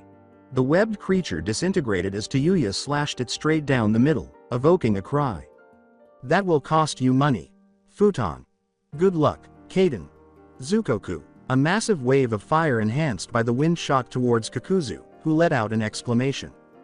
Tayuya called out, Fujutsu Kyuin, raising her hands to absorb the wave. However, as Kakuzu ran toward her, she was distracted and her eyes widened. Your heart is mine. With a shout, Kakuzu encircled her with the strings of his arms and forcefully threw her to the ground. He swung, screaming, die, and tore through her body to her heart, whereupon she vanished into water. He blinked in surprise, asking, a water clone? But then felt everything around him turn black. Turning to his left, Tayuya said, Kokwangyo no Jutsu, from behind some trees. What is this? Surprised, Hidan asked. Your death, Sai said, emerging from behind him. When Hidan heard the sound, he turned, but it was too late. His head was severed and he was flung across the floor. Bastard. Hidan's body dropped to the floor in a motionless heap, his head yelling. Only the Shodai and Yondaime Hokages use this genjutsu. Kakuzu said, they were both senju, but that won't work on me, shattering the delusion and restoring his vision. Kakuzu, help me out here, Hidan made a demand. He's still alive. Tayuya was shocked to see the talking head with no body and blinked. Kakuzu told his partner, I'm a little busy right now, and swallowed both of his remaining webbed creatures. Sigh. With a shout, Tayuya made the familiar hand, seal with her hands. Sai called for a pack of ink tigers, Shoju Giga, and they charged at the Akatsuki agent. This is where it ends. Futon. Good luck. Kaiten. Zukaku. With his masks now embedded in his shoulders, Kakuzu opened them and unleashed a powerful burst of wind. Enhanced fire at the two. The ink tigers leapt into the path, deflecting it for a brief period of time before vanishing into regular ink once more. You lose, Shibaku Tensai. As she hurled the gravity ball towards the approaching fire wave, Tayuya let out a cry. It instantly put out the flames and slammed into Kakuzu's chest, engulfing everything in its path, including Hidan's body and head. When the gravity got too great and began tearing the earth around them as well, Hidan screamed in rage and hatred as his body and Kakuzu's were torn apart, and the ground beneath them split open. Tayuya released it after a few more seconds, lowering herself to her knees as the tiny moon she had built crumbled to pieces. Are you alright? Sai glanced over at the redhead and asked in concern. Tayuya coughed a little and spat blood onto the ground. She yelled, I think I overdid it there, and then stumbled forward, but Sai was there to catch her. Hi. Are the two of you okay? When Tenten and her team finally arrived, she let out a shout. As she saw the devastation all around them, she exclaimed, Whoa! What the hell happened here? You're not interested in knowing, Tayuya muttered. The location of Hokage Sama has been changed. Sai. Is it possible to locate him? Anbu was asked by Neji. After a brief pause, Sai nodded and made a hand seal. Grass country. Akatsuki hideout, Border Conan said, we have to get this done quickly, as they took their places. White Zetsu remarked, with only a few of us, it will be slow work. With a dark laugh, Madara said, it doesn't matter. Nothing can stop us now, while gazing at Naruto's motionless form. Let's get started, Pain muttered. Fuinjutsu. Genryu Kyu Fujin. With gritted teeth, Karui declared, we're running out of time, as the Alliance Nin sprinted through the trees. Neji told them, I can see the entrance up ahead. Is there a seal? Yugito inquired. Neji said, yes, it matches the same configuration as the others. Tayuya addressed everyone nearby, saying, all right, Team Asuma will remove the seal and then we can move in. We must hurry. It has already been several days since Raikage. Sama was extracted, Sai said with solemnity. Yugito whispered, that idiot. He'd better not die, but everyone could hear her. Tayuya exclaimed, we're almost there, as they leapt into the clearing close to the cave's entrance. The mindscape of Naruto. Jinchuuriki Seal the Fox was roaring with rage and hatred, and the enormous gate that was keeping the Kyuubi at bay was collapsing. Metal slabs rained down from the chamber ceiling and clattered all around Naruto as he watched. I'm not going to be that man's puppet once more. I'm not going to permit it. The Kyuubi hurled itself at the seal, roaring. That won't help you, Fox, Naruto muttered sorrowfully as he observed the seal start to fracture and disintegrate. The Kyuubi yelled angrily, do something then. What can I do? Was Naruto's simple question. No. The Kyuubi exclaimed, echoing throughout the chamber as the gate broke completely and the Kyuubi was drawn out. Naruto whispered, goodbye Kyuubi, a single tear running down his cheek. Everything around him was illuminated by light. Grass country. Akatsuki hideout, Border Pain declared triumphantly, it's finished, as Naruto's lifeless body fell to the ground. What's our next step? Conan asked. Pain said clearly, everyone is to return to aim immediately.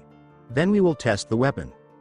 And when you sync with Gedo Mazo I will take control of you and use you to release the Jubi for me, Madara said, beaming at him with amusement. What about him? Conan nodded toward the deceased Hokage and asked. Leave him. He is of no consequence, Pain uttered before his hologram vanished, swiftly followed by everyone else's. The entrance was suddenly blown open, and the Alliance Nins scampered inside. Naruto! Yugito yelled as she dashed towards him. But was aware that it was too late. Unknown, limbo. I feel like I'm in limbo right now. I must admit, I was anticipating a bit more, Naruto thought to himself as he peered around the blank white space. I sealed the Kyuubi away in the moon and used senjutsu to split its chakra, giving me chakra that was comparable to that of a god because it was a true monster in every sense of the word. Just one tail could destroy an entire continent. What? Naruto spun around and saw a man in armor resembling that of a samurai. He questioned, "Who are you?" "I got my name Rakudo. Sennin from there, and I made my necklace to help me control the Kyuubi's power once it was sealed inside of me." "You're the Rakudo? Sennin?" Surprised, Naruto asked. "As the prophecy gets closer, you have to follow my lead from a long time ago." As he listened, Naruto muttered, "You can't hear me. You must be a recording or something." "I am the one who will establish peace and order, say it back to me." "I am the one who will establish peace and order." "You're the one who was talking to me every time I recovered a chakra crystal," Naruto concluded. "Like me. The time will come when you're no longer needed, but in the interim, you have a responsibility to care for the moon and the Biju that is sealed inside of it." "How on earth am I able to do that? I'm dead," thought Naruto sourly. The Gedo Mazo can only be fully interfaced and controlled by a true sage. "What the hell is Gedo Mazo?" Naruto questioned out loud. Even so, to fully master Shiki Fujin in its entirety, all 6 crystals of the 6 paths necklace are required. What does Shiki Fujin mean, though? Wait, is that the whole form? Naruto thought. I thought it just held back the Kyuubi, with a shocked expression. There was silence for a moment, then the Rakudo, Sennin vanished. Everything was quiet up until. "You really know how to make an entrance, don't you, Naruto?" He quickly turned to face Namikaze Minato, who was grinning. Minato waved and said, "Hey Naruto, long time no see." Dad? Naruto studied his father's face, his eyes growing wide. "You're a little bit late. That would indicate that you're strong, so I guess that's actually a good thing," Minato smiled. Naruto started, "Dad, what are you? The Kyuubi has been extracted, and you are dead. While you're still in limbo, the Shinigami has to let me visit you because the Shiki Fujin on you was forced open. How are you doing?" Minato inquired. How am I doing? How am I doing? For crying out loud, I'm dead." Minato remained firm as Naruto bellowed. "Yes you are." "So?" With a smile, Minato inquired. "What's with that look?" Naruto inquired with mistrust. Minato laughed and said, "You're just like your mother when you're angry." "You planned this, didn't you?" Naruto inquired, perceiving. Minato simply grinned and replied, "There was a good chance that the man who sent Kyuubi to attack Konoha 16 years ago would try and extract it from you." That gave Naruto a huff. "So what? I'm still dead, in case you haven't noticed, but Madara is an asshole." "I also made plans for that," Minato nodded. "How?" Naruto asked, his head tilted to the side in confusion. "I only sealed half of Kyuubi's chakra in you, but I sealed the other half in Shiki Fujin, an entirely different location," Minato said. "Where?" Naruto questioned him. "You can only seal it inside a living container, and I was the only one there when you sealed it." Minato grimaced. Actually there was one other container there. It just happened to be a grown man instead of a newborn child. Naruto realized quickly that, "You? Yes, me. Kyuubi's yin chakra was sealed within my own body in a seal identical to yours," Minato said, nodding. "Why? Why would you act in that way?" Naruto inquired. "Why would you split Kyuubi's chakra in half?" "Because they took away the Kyuubi from you." Minato sighed and gave an explanation. "A toad named Geratora has the key that can fully open both seals and allow the core sealed in my body to be transferred to yours. The key I made for my seal is not the one for yours." Naruto said, "Dad, I don't know what to say," after a brief silence. "So don't say anything," Minato simply grinned. "Even though I might not be able to get you back to the living world, I have faith that you will return soon." "How do you know that?" Naruto inquired incoherently. When Minato noticed that Naruto's eyes were glowing, he grinned and said, "Because there are people who need you now more than ever." "Dad, thank you for everything you've done regarding the Kyuubi. I can see why you did it. Even though I disagree with you, I can understand." Just as light engulfed his body and he vanished in an instant, Naruto returned the smile. "Do you think he will be alright?" The Rakudo, Sennin inquired as he reappeared at Minato's side. "Yes, I do. Minato smiled and said, I think he can bring peace to the world where everyone else has failed. The Rakudo. Sennin declared emphatically, the Kyuubi has been extracted. You are no longer bound to the Shinigami. What do you mean? Minato inquired. The Rakudo. Sennin answered, you can finally reunite with your wife, before turning and disappearing once more. Once more grinning, Minato moved in the direction of the light. Grass country. Akatsuki hideout, border.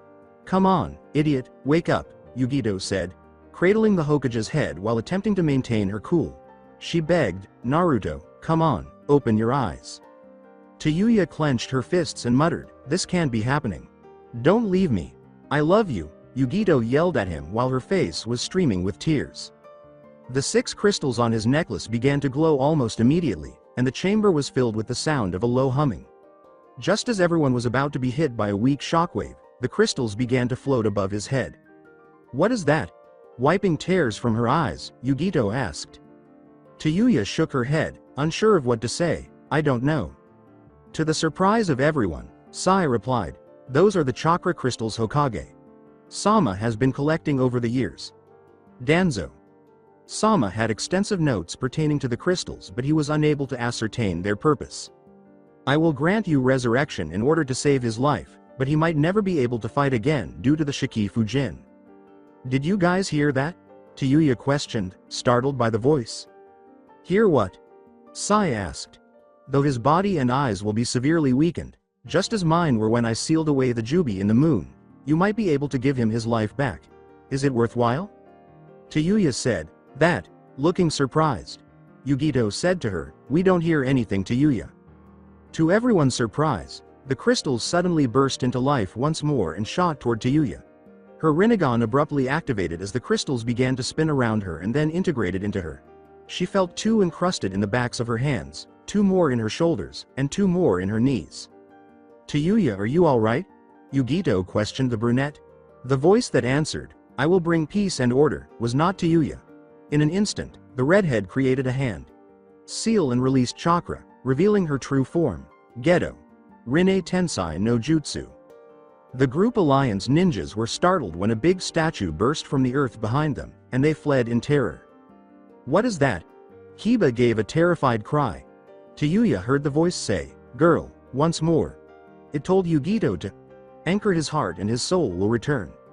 Before nodding and glancing at Tayuya's glowing Rinnegan, Yugito said, be careful. The physical and mental strain of resurrection is great. I've warned my descendant he might never fight again. I understand, Yugito nodded, her eyes shining tearfully before returning to Naruto's motionless form. It is done. As Tayuya fell to one knee, Naruto's body began to glow yellow and blue. In an instant, the statue vanished and the crystals on Naruto's necklace reverted to their original position. What the fuck was that? Tayuya let out a moan as her body began to hurt. Naruto gasped as air burst back into his lungs as his eyes snapped open. He coughed a couple of times, and just as he was trying to figure out where he was, Yugito surprised him by pulling him into an embrace. Why? Yugito? Naruto blinked, then winced as a sharp pain shot through his arms and stomach. I thought I had lost you, Yugito sobbed in relief. What happened? He looked up and saw Tayuya, who was barely conscious, being held by Sai. Truthfully, Yugito said, I don't know, as her hands began to glow green and she began to repair the harm he had sustained. I heard a voice and then, I felt like someone was possessing me, replied Tayuya. That was the Rakudo.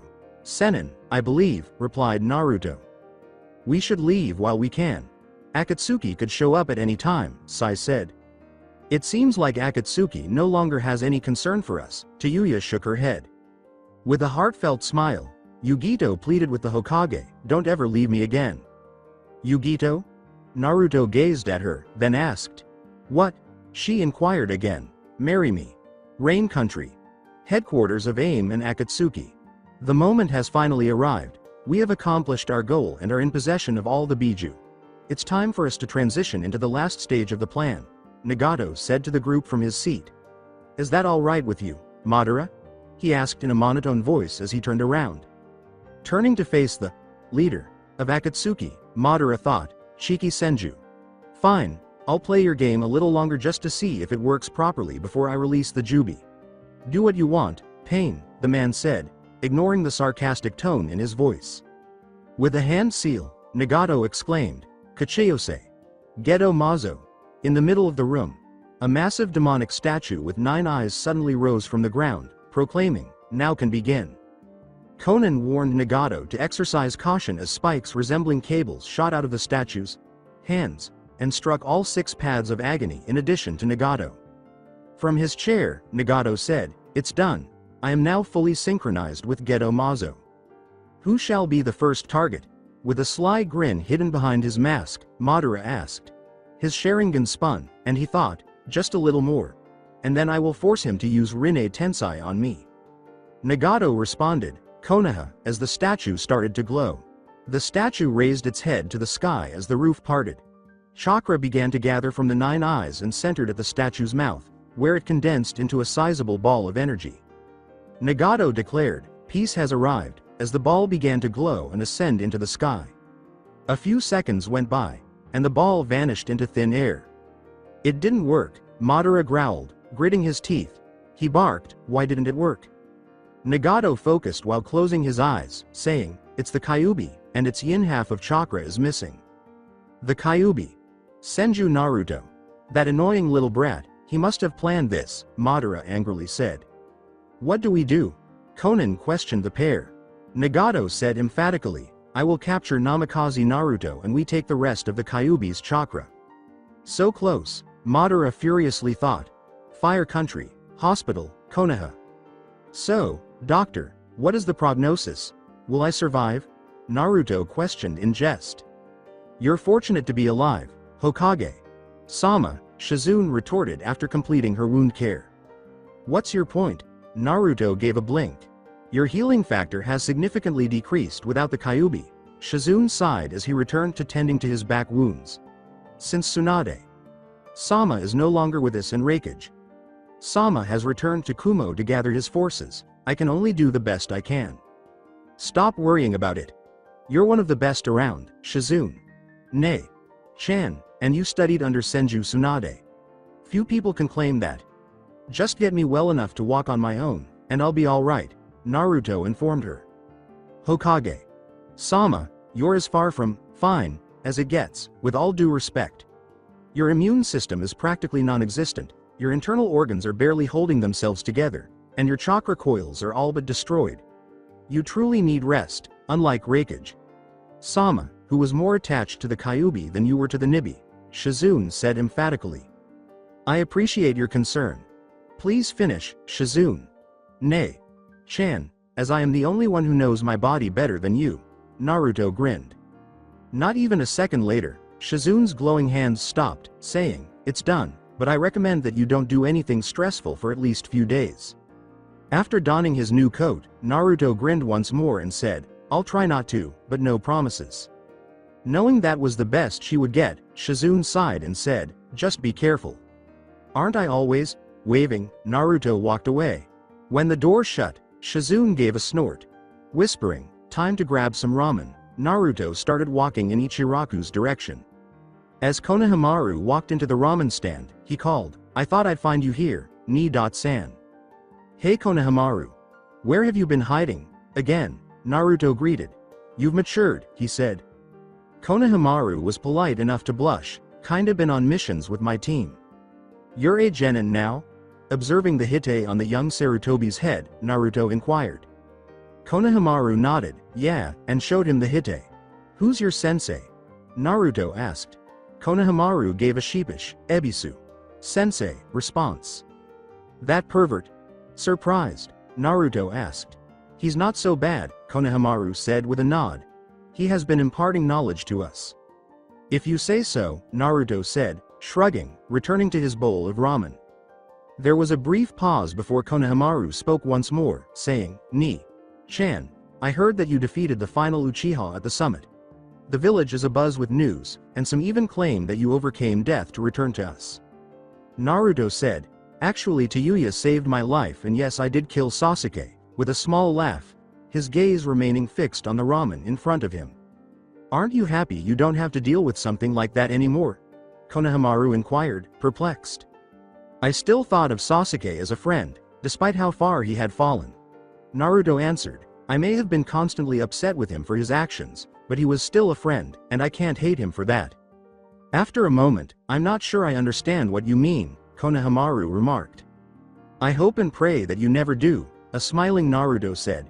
A moment later, he got up and said, thanks for the ramen, old man. Any time, Hokage. Sama, Tucci remarked, picking up the now empty bowl of ramen from the table. Ni-san. Konohamaru spoke up as soon as he saw Naruto stop right outside the stand. I don't know what's bothering you, but the village needs you now more than ever as its Rokudaime Hokage, he said. Naruto swore and turned to leave the platform, saying, I know Konohamaru.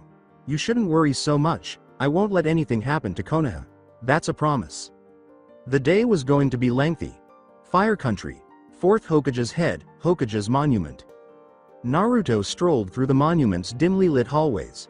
He knew where he was going. It was the actual Hokage tomb, the resting place of the previous Hokages. The ones in the cemetery were merely tombstones. Their true resting places were within the monument's heads. He kept walking until he reached the small, closed door, covered by a genjutsu, that led to the Yondaime Hokage's tomb. Taking a deep breath, Naruto then wiped blood across the genjutsu, causing the various blood seals covering the door to deactivate as well as dispel. A moment later, he opened the door, inhaled deeply once more, and stepped into the chamber beyond. After a brief period of darkness, the light flickered on and he was able to see the entire room. His attention was primarily drawn to the large stone grave located in the center, even though it was mostly empty and had a few scrolls scattered around. When Naruto got close to the stone, he pushed off the cover to see his father's lifeless form. He hadn't even begun to decay when Naruto's Rinnegan informed him that the body still held a live chakra core, which he could see was situated in a recognizable seal on the man's stomach. Naruto stood back and gazed for a moment, a minute, an hour, or an eternity. A moment later, he slammed his hand to the floor, biting his thumb and making several hand seals. Naruto muttered, Kachiyose no Jutsu, as Geratora, the key toad, materialized in a puff of smoke. What? I'm not sure where I am. Who calls me out? Geratora made a demand. The Kyuubi Jinchuuriki. Well, former actually, was Naruto's reply. Ah, I recognize you. Jiraiya asked me to come see you in case he lost his life to pain. What do you want with me now that I've heard the Kyuubi was taken from you? Geratora asked, exasperated. Naruto spoke up and said, I want you to give me the key. Why? The key is useless without the Kyuubi, a perplexed Geratora inquired. Not as useless as you would think, Naruto retorted. With a sigh, Geratora unfolded the big scroll in front of the blonde, saying, Fine. He said simply, place your hand on the scroll to transfer the key to you. The scroll glowed a little as Naruto followed the instructions, saying, It is done. A moment later, Geratora put the scroll away and asked, What are you going to do with it? Naruto replied simply, Gain the yin chakra of the Kyuubi. Chakra yin? I assumed that was contained within the seal, Geratora said. My seal and the Kyuubi's were sealed in me, but only its yang chakra. Naruto replied as he drew near his father's body, the rest of it is sealed here. Before doing the same to his father, Naruto opened his jacket to reveal the seal on his stomach, and his hand began to glow blue. The seals began to glow red and blue as he pressed into them one after the other. A second later, the two seals made contact, and Naruto had to bite down on a scream that was about to burst out of his mouth. For several long, excruciating seconds, red chakra flowed throughout the room before abruptly ceasing. After that, Naruto collapsed to one knee and spat blood onto the stone floor. Then he closed his seal, sealing the new core inside, and put his hand on it again. A moment later, he stood up and raised his clenched fist to his face. Are you okay? Geratora inquired with concern. Naruto replied, Yeah, I feel great, and he did. He was feeling his wounds healing on their own, and his healing factor had returned to normal. Wait. What? Just as the crystals on his necklace began to glow and Naruto's Rinnegan activated, a red chakra burst out of his body, surprising the two of them. Even so, to fully master Shiki Fujin in its entirety, all 6 crystals of the 6 paths necklace are required. Is this the subject of his conversation? As the dark chakra enveloped and compressed him, Naruto pondered. He thought, oh crap, as the chakra changed into the appearance of a four-tailed fox.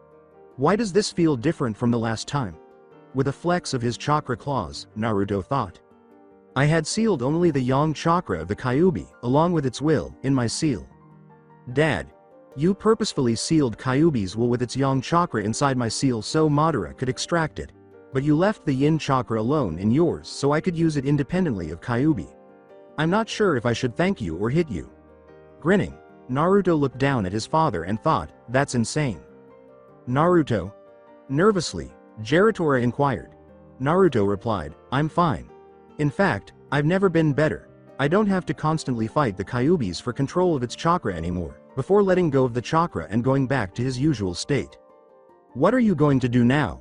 A moment later, Jiraiya inquired while witnessing Naruto reseal his father's grave. That's easy.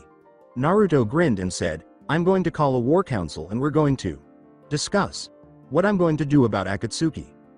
Like me, the time will come when you're no longer needed, but in the interim, you have a responsibility to care for the moon and the Biju that is sealed inside of it.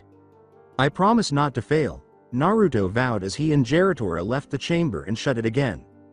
Fire Country. Council Chamber, Hokage's monument. Any idea why Hokage Sama called this meeting? Inoichi sat down and asked. Not a clue, but I'm willing to bet it has something to do with Akatsuki, said Shikaku. It looks like everyone is surprised that he's called a meeting so soon after the last battle with Akatsuki, Inoichi said. Choza said, there he is, upon observing the Yondaime Hokage enter the space. Hokage. Sama. Why have you called us here? Sume inquired, appearing fascinated. Unfazed, Naruto said, I'm here to inform you of my decision. Decision? Monotone, Shibi questioned. The council erupted in protest when Naruto announced, 1 week from now I will be going alone to a Megakure no Sato and I will be confronting Pain personally. I know what you are thinking, but I am the Hokage and the Hokage's duty demands that I face this threat against Konoha, and that's exactly what I intend to do, he continued, and everyone in the room quieted down. Hokage. Sama, you can't be serious, Inoichi exclaimed, expressing shock. You have already been captured once and with the Kyuubi extracted from you. You are in no shape to wage a one-man war. Surprising everyone in the room, Naruto answered, you would be correct. If I didn't have the Kyuubi still sealed inside me. You mean you still have the Kyuubi? Shikaku narrowed his eyes and asked, how is that possible? Naruto answered, my dad was a genius. That's all I'm saying on the matter. Hokage. Sama, you can't go alone, Inoichi said in a straightforward voice. I'm not going alone. I'm taking several combat toads including Gamabunta with me, said Naruto. That's not what I mean, Inoichi hurriedly added. Saying to his friend, Inoichi, let him go, Shikaku spoke. Shikaku? Inoichi inquired, perplexed. He's made his choice just like his father had. We have no right to interfere, replied Shikaku. Akatsuki has already demonstrated that they don't care about any of the major villages, he said, drawing a nod from Naruto. I will demonstrate to them why it is improper for them to meddle in people's lives as they have been doing. Tayuya repeated, I can't believe you're going to do this, as Naruto and a few of his clones examined the many scrolls strewn across the room. Naruto answered, what you believe and what's happening are two very different things, and took up the forbidden scroll of sealing in his hand. No, I can kind of understand that you're leaving me in charge while you're away, but why are you pursuing Akatsuki? The redhead asked him, am I the only one who's a little freaked out by that? I agree, Hokage. Sama. To challenge Akatsuki like this. The outcome is almost certain death, Sai said. With a clearly indifferent shrug, Naruto said, well, I've died once already, and fastened the forbidden scroll to his back. You two keep things together until I get back, he said, waving, and a puff of smoke vanished from sight. Gyaku Kachiyose no Jutsu, an anxious Tayuya sighed. He'll be all right. Sai gave her comfort. With a faint smile, the redhead nodded. I can only imagine what the Kumo bitch's reaction is going to be like when she hears of what he's doing. Realm of Summon. Myobokuzan. Hello again. Fukasaku grinned as Naruto emerged into the living room. Sweat. Dropping, Naruto turned to face the noodles on the table in front of him and declared, I am not eating that. Shima called out from the kitchen, you'll like it and you'll eat it. Yes, ma'am, Dejectedly Naruto sighed. Fukasaku said, I see you have the scroll, pointing to the sizable scroll resting on his back. With a nod, Naruto said, it took a while to find but yeah I got it, lowering the scroll to his side. After lunch we'll get started. We also need to work on your sage mode.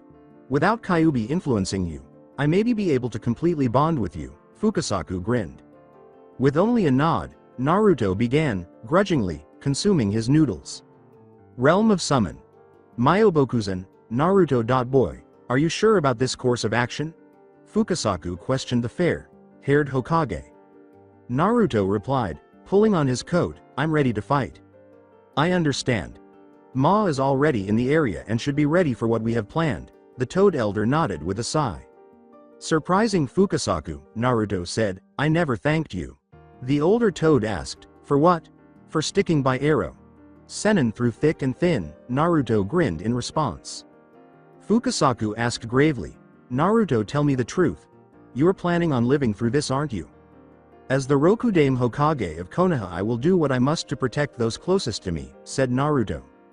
It seems Ma is in position. Prepare yourself, Fukasaku said, sighing and laughing, that you got from your father. Almost immediately after, they both sensed a tug and realized what it meant. Before he could finish speaking, the two vanished in puffs of smoke. Rain Country. Headquarters of AIM and Akatsuki. Are you sure? Pain asked, focusing entirely on Zetsu at this point. White Zetsu reported, positive, he is on his way here as we speak. Conan inhaled deeply. I'm surprised he was able to survive the extraction, she said. But to be ready to fight again after going through that only a week ago. Something is not right here and that boy is at the center of it. I agree, Pain said, turning to face his sponsor with a nod. This is an unexpected move on his part. He knows that we will want to recapture him, he said. That boy. If the fool wants to die then so be it. Capture him at any cost, Madara uttered, struggling to control his rage. Senju Naruto had repeatedly shown him his mettle, with each subsequent defiance being worse than the previous. Itachi was unable to fully control Sasuke after the brat killed him, and Danzo's death made it nearly impossible for Madara to control Sasuke at all. He was still being a pain, even after being apprehended and taken out. Madara had prepared for the possibility that Naruto's little bitch sister would be able to bring him back to life, so he could see the boy's reaction when he eventually transformed into the I the Jinchuuriki. Rather, not only did Naruto keep a portion of Kyuubi's power, but he was also attacking the Akatsuki headquarters directly. How daring of it! The boy was taunting him just by existing, yet he charged at him carelessly, acting as though he could truly defeat a god like himself. Furthermore, even with Conan's assistance, there was a very real chance that the Naruto could defeat Pain. Additionally, he was a Rinnegan wielder, and if it came down to it, Naruto could defeat Pain blow for blow. He had discovered that underestimating the boy was a mistake, if there was one thing he had learned about him. Madara would have to go into hiding once more, perhaps for a millennium, if Naruto were to defeat Pain and Conan. That was not acceptable. Should that arise, he would have to deal with Naruto directly. However, that presented its own set of issues. Upon their first meeting, Orochimaru was the only one who seemed to have overlooked one important detail. Uchiha Madara had passed away already. He was killed in battle at the Valley of the End against the Shodai Hokage, but the Shinigami did not claim his spirit. He eventually succeeded in maintaining his ghostly form over the course of the following few decades, but he knew that he would never be able to fight at his peak strength without an actual body. That was only realized by Orochimaru, or so Madara believed when he heard the Snake Sanin studying the Yondaime Hokage's jutsu to control and temporarily bring back the dead. Madara was aware that the user would be in control of him rather than the other way around if someone managed to use that jutsu to reconstruct his body. When Orochimaru used jutsu to temporarily resurrect the Shodai and Yondaime Hokages to engage in combat with the Sandaime Hokage 4 years prior, his fears had come true. Fortunately, Orochimaru was slain before he could finish that jutsu and restore Madara's form. When Madara's plans temporarily faltered, these were the moments he detested the most. He was aware that he couldn't compete with Naruto or Pain as long as he was still injured from his fight with the Shodai Hokage. He couldn't really do any damage, but he could deflect almost any blow. If Naruto unleashed the Kyuubi, he wasn't sure that even his invulnerability would be sufficient to fend off its attacks. Madara's Sharingan whirled as he turned to face the massive demonic statue in the middle of the room. Inside Madara's head, a plan began to take shape, and he worked quickly to calculate the results of each scenario as it presented itself, eliminating all but the most advantageous one. Although he did not want to do it, he knew it was essential to achieving his objective. Pain abruptly turned his head to the side, grabbing everyone's attention, and Madara realized the moment had arrived. Conan questioned the Rinnegan user, "What is it, Nagato?" Pain replied, "He's here." All three voices exclaimed, "Taju Kachiyose no Jutsu," simultaneously. Everyone within hearing distance was captivated by three smoke explosions, and before long, three massive battle toads emerged to unleash the inevitable havoc. As the toads struck and began leveling the village, building by building, rain fell heavily and they massacred any aim nins that came their way. With pride, the boss toad Gamabunta swung his massive blade, slicing through the supports of one of the tall buildings and watching as nearly everyone inside perished. A lone figure raced through the shadows during this time, making sure to take advantage of the distraction his summons were causing to reach his real adversaries. He noticed movement to the right and halted, throwing a three-pronged kunai as he decelerated. "Namikaze Naruto," uttered a tall woman with blue hair who looked as though she was composed of paper. Naruto smirked and said, "You must be Conan. Fukasaku. Sensei mentioned you. How did a student of Arrow Senin end up like you?" Jiraiya. Sensei was a great man. A fool but a great man nevertheless, Conan acknowledged. Naruto shrugged, "Yeah well, I guess that makes me a fool too. Pain is on his way. Come quietly and we will finally be able to bring peace to this world," Conan stated clearly. Naruto shot back, "You'll have to catch me first," and shut his eyes. "Thanks for the warning about pain. It was a great help. Hireishin no Jutsu," he said with a sly smile as he opened them to reveal his fully activated hybrid mode. A second later, he vanished in a flash of yellow light. What? Conan thought alarmingly. In front of the Toad Elders, in the middle of the village, Naruto reappeared in a flash of yellow light. As Shima picked up the three-pronged kunai they had thrown to the ground, Naruto grinned and said, "Great timing. We're near the center. Are you sure about this, Naruto? You know a lot of innocents will die today if you do this," Fukasaku said. "Hopefully it won't come to that," Naruto said, forming a seal with his hands. He concluded, "Climb on and let's do this." With a sigh, Fukasaku nodded and said, "Very well, Naruto. Boy. Let's show these hoodlums what we think of them killing Jiraiya. Boy," Shima said, joining her husband in forming a hand seal. "Senpo. Ryosei no Jutsu," the two-toed exclaimed, instantly merging into Naruto's shoulders. Fukasaku assured the young Hokage, "Don't worry about your clones. We'll gather sage chakra for you." Naruto nodded, "I would still prefer if I had one clone on standby just in case," and leapt up the side of a building with his newly created clone. He leapt from building to building, running straight up until a big centipede erupted from the wall he was running up. Animal Path cried out, "Kachiyose no Jutsu," as she emerged atop the centipede. "Looks like Pain got himself a new summoning body to replace the one Jiraiya. Boy destroyed," Fukasaku said. Naruto answered, "It doesn't matter," dodging falling debris and hurling a three-pronged kunai at Animal. The path easily avoided it, but it was unprepared for Naruto to vanish in an instant. "Hireishin no Jutsu," exclaimed the fair-haired Hokage, instantly materializing above her. "Rasenrengan," he cried out, sending the centipede hurtling downhill as he struck her abdomen with two whirling chakra spheres. Whispering, "Kage Bunshin no Jutsu," Naruto watched as a clone, bereft of the Toad Elders, materialized at his side and launched him skyward onto the building's side. "I see that you've improved in aerial combat," Fukasaku remarked. Shima yelled, three more coming from below, as she noticed Asura, Naraka, and Diva racing up the building in their direction. Naruto nodded, "I see them," and launched himself up the building's side. Asura ripped open his right arm to reveal dozens of missiles and threw off his Akatsuki cloak.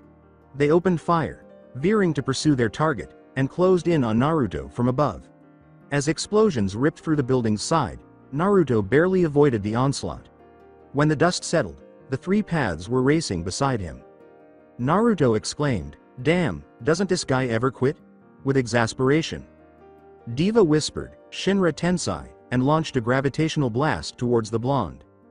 With his own jutsu, Naruto countered, "Shinra Tensai," and a resounding bang reverberated through the air between them. "So I was right," he said in a knowing whisper. When they got closer to the tower's roof, Pain pondered, "Our gravity jutsu cancelled each other out. What is he doing?" In silence, the god of rain inquired. With all of his strength, Naruto leapt high above the industrial shinobi village, reaching the edge of the roof in a hurry. Diva's eyes expanded with understanding as she said, "He's planning too." Shinra Tensai.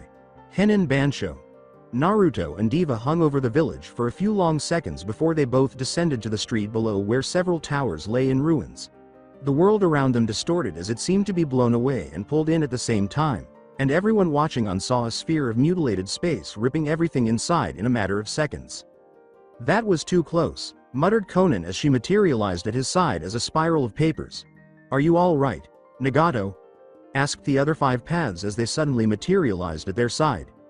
Narrowing his eyes at the blonde Hokage positioned a few feet ahead of him, Diva replied simply, "No, you had this planned, didn't you, Namikaze Naruto? You mean to make you counter me with a fully charged Bansho Tenin?" "Yes, I did, and for the next 5 minutes you were unable to use your gravity jutsus." "More than enough time to handle you," Naruto said, grinning like a fox. Diva said, "Stay back, Conan," just as Naruto lunged forward. Naruto muttered, "Kage Bunshin no Jutsu," and 2 clones materialized by his side. "Suin Kachiyose no Jutsu," said Animal, slapping her palm against the stone floor. A rhino and a ram, 2 large animals, emerged in twin puffs of smoke and charged toward the sage. After the jutsus had formed, the 2 clones stayed by his side, stabilizing them, but as soon as they were in range, the 2 clones leapt to the side. The 2 clones raised their hands to Naruto's and began charging 2 spheres of spinning chakra. Happy Udama Rasenrangan Day. The 2, now massive chakra spheres, slammed into the summoned creatures simultaneously, and Naruto exclaimed. The chakra balls exploded, destroying the 2 summoned animals and blowing away a few square blocks of the village. All 6 paths of pain stood atop the nearby collection of rubble that was once the village trading center. He looked unconcerned, but she knew him well enough to see that he was troubled by this development. Conan reformed herself and looked on with surprise at the devastation the young sage had brought. Jutsu no Kachiyose. Animal let out a cry and directed her avian call to attack Naruto. The cloned protagonist met the attack head on and vanished in a cloud of smoke. "Greetings, Rasengan. You know, if there is one thing I can't stand, it's others desecrating people's bodies," he said clearly as he looked down at the girl's face. "You know, if there is one thing I can't stand, it's others desecrating people's bodies," Naruto exclaimed as he appeared behind her and slammed a spinning sphere of chakra into her back. She fell lifeless a moment later and he caught her body before placing her on the ground as the others turned towards him. Simply said, "You cannot understand my actions," Diva answered. "Where is your true self?" Startling the 2, 5, Akatsuki members, Naruto inquired. "You obviously aren't among these 6, so where are you?" Once more, he inquired. "You truly are something else, Namikaze Naruto," Diva remarked, chuckling in a way that bordered on mockery. Naruto remarked, "You didn't answer my question. Not that it matters, I'm going to be coming after the real you and we'll settle this when I'm done with these abominations you've created. Like the Rinnegan no Uzumaki." Conan became tense at the announcement, "Nagato." Diva declared emphatically, "Conan, come to me. This is a battle between gods, not men and women." After nodding, Conan vanished into a whirlwind of paper, saying, "Shikigami no Mai, I'm on my way." "Are you prepared, Nagatsu.boy?" From over the Hokage's shoulder, Fukasaku questioned. "Ready," Naruto said with a nod of approval and a hand seal. "All right, let's get started," Shima concluded. Senpo. Gomon. As the fire, wind, and oil combined to create a wave of unimaginable devastation, the 3 of them cried out at once. Prada whispered, "Fujutsu Kyuin," as he absorbed the stream of liquid fire that was hurled towards them. Shima warned him, "Watch it, Naruto.boy. That pain can absorb jutsu like you."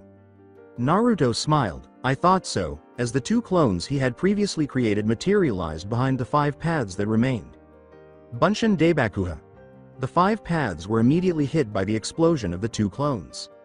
Prada countered, "Fujutsu Kyuin," and the explosions were quickly absorbed. He was suddenly confronted by the real Naruto, who struck him across the face with such force that it broke instantly. Kawazu Kumite. As the Preta path collapsed to the earth, lifeless, he cried out. Doden. Doryuheki, Diva leapt forward, trapping the blonde with a ball he formed behind him. Naruto exclaimed, "Damn it, he trapped me," just as he felt Diva drive some sort of chakra blade through his shoulder, pinning him to the wall and compelling the Toad Elders to separate from the blonde. Naruto. As she and her spouse touched down a short distance away, Shima worriedly called out. Naruto growled, staring up into his opponent's eyes, "You know what, Pain? I thought that when I finally fought you I would feel anger and hatred."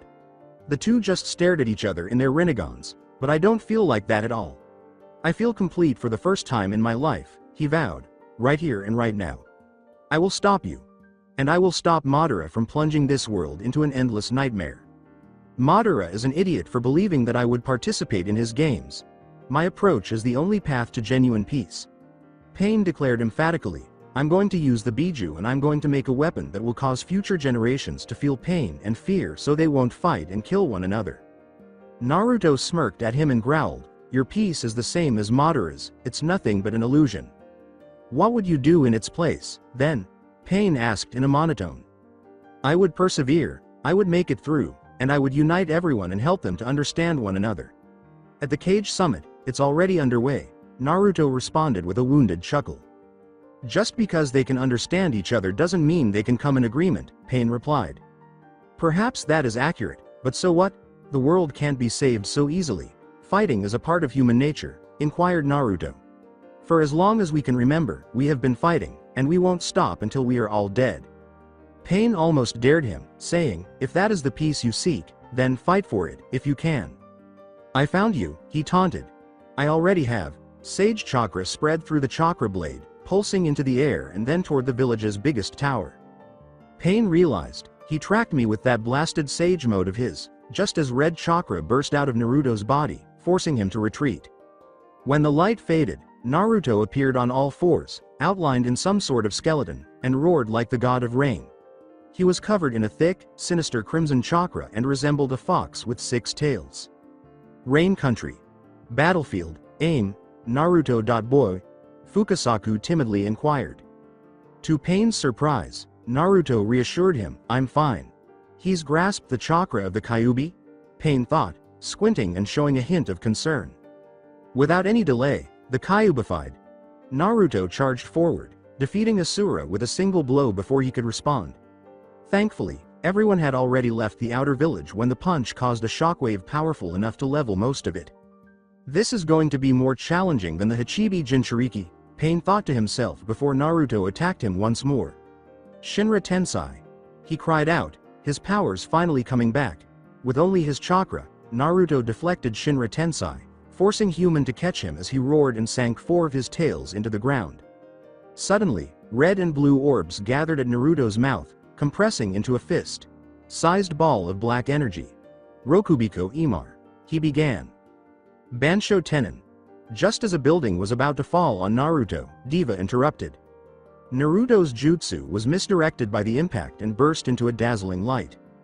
Teams from Konoha, Kumo, Suna, Iwa, and Kiri were just arriving when they noticed the horizon brightening the sky like a second sun just outside the village.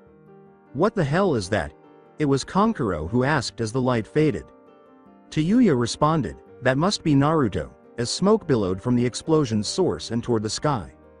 With gritted teeth, Yugito uttered the words, "That reckless idiot," obviously concerned. With Human lying quietly on the ground by his side and his Akatsuki cloak now completely destroyed, Diva rose to his feet. Standing a few meters away, the Kyuubified. Naruto grinned like a demon. "The power of the Kyuubi is truly amazing," Pain remarked thoughtfully. Making a seal with his hands, he muttered, "Shibaku Tensai." He created a gravitational ball in his hand and threw it high above them. Naruto moaned, "Crap," as he was hauled upward along with a number of buildings and a sizable portion of the ground. In a matter of moments, the miniature moon materialized, and Naruto was buried beneath it. He said to himself, "I have no choice," and then he closed his eyes, causing the moon to grow. "What?" Pain asked, his eyes narrowing as he watched a section of the moon get blown away. To think he was this powerful, a large fox with 9 tails roared at him as it suddenly erupted from the moon's surface.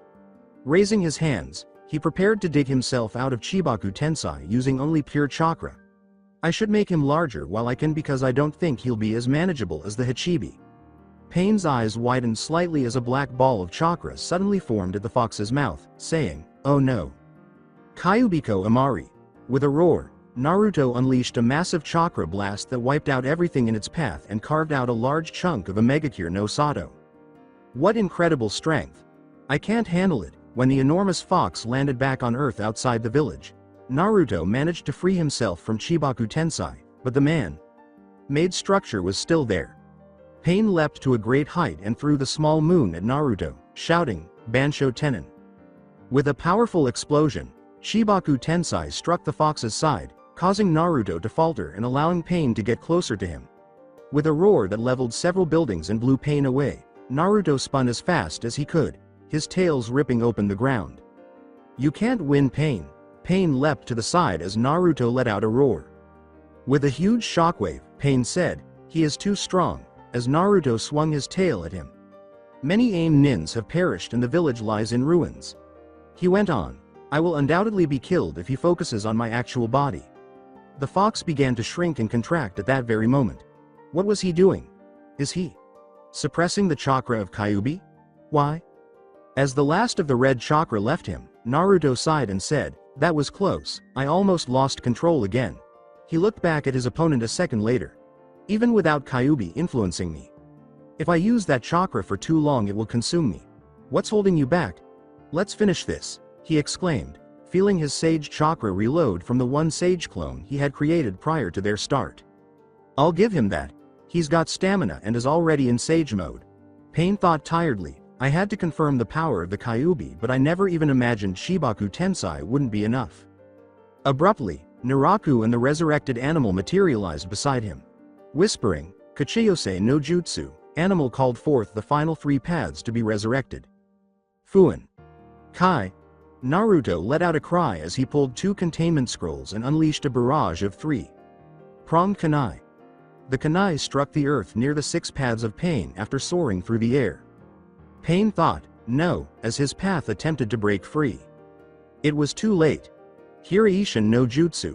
The battlefield flashed yellow light, and then there was silence. Including the Naraku path, 5 of the 6 paths collapsed to the earth. Now panting heavily, Diva stood in the middle of the crater, the kunai scattered around its periphery. It is evident that he destroyed them prior to Naruto's attack, but he was unable to preserve his other bodies, leaving the Diva path as the only one still able to fight. Pain asked, drawing in a deep breath, "Why don't you just give up? You really don't know how to respond. Not a fix, isn't it time to give up on this? Can I just say one thing?" Naruto made multiple hand seals and asked. He yelled, "Futon Kazuryuden no Jutsu," and sent a big dragon of wind flying with a punch. Shinra Tensai. As Pain let out a cry, the dragon broke apart. He thought, he can't throw that jutsu, as he saw Naruto charging a move in his hand. "I can finish this in 5 seconds. 5. Give up." The clone by his side threw itself toward Pain as Naruto yelled. 4. With the wind at his back, he closed the distance. 3. The blonde cried, "Trying to make me give up." 2. As Naruto approached and extended his jutsu in the direction of the Diva path, Pain's eyes grew larger. Point 1. Rasengan. Naruto cried out in a resounding battle cry as he drove the spiraling sphere deep into the Diva path's abdomen. 0 blown backward. Pain crashed hard into the turned over dirt in the area.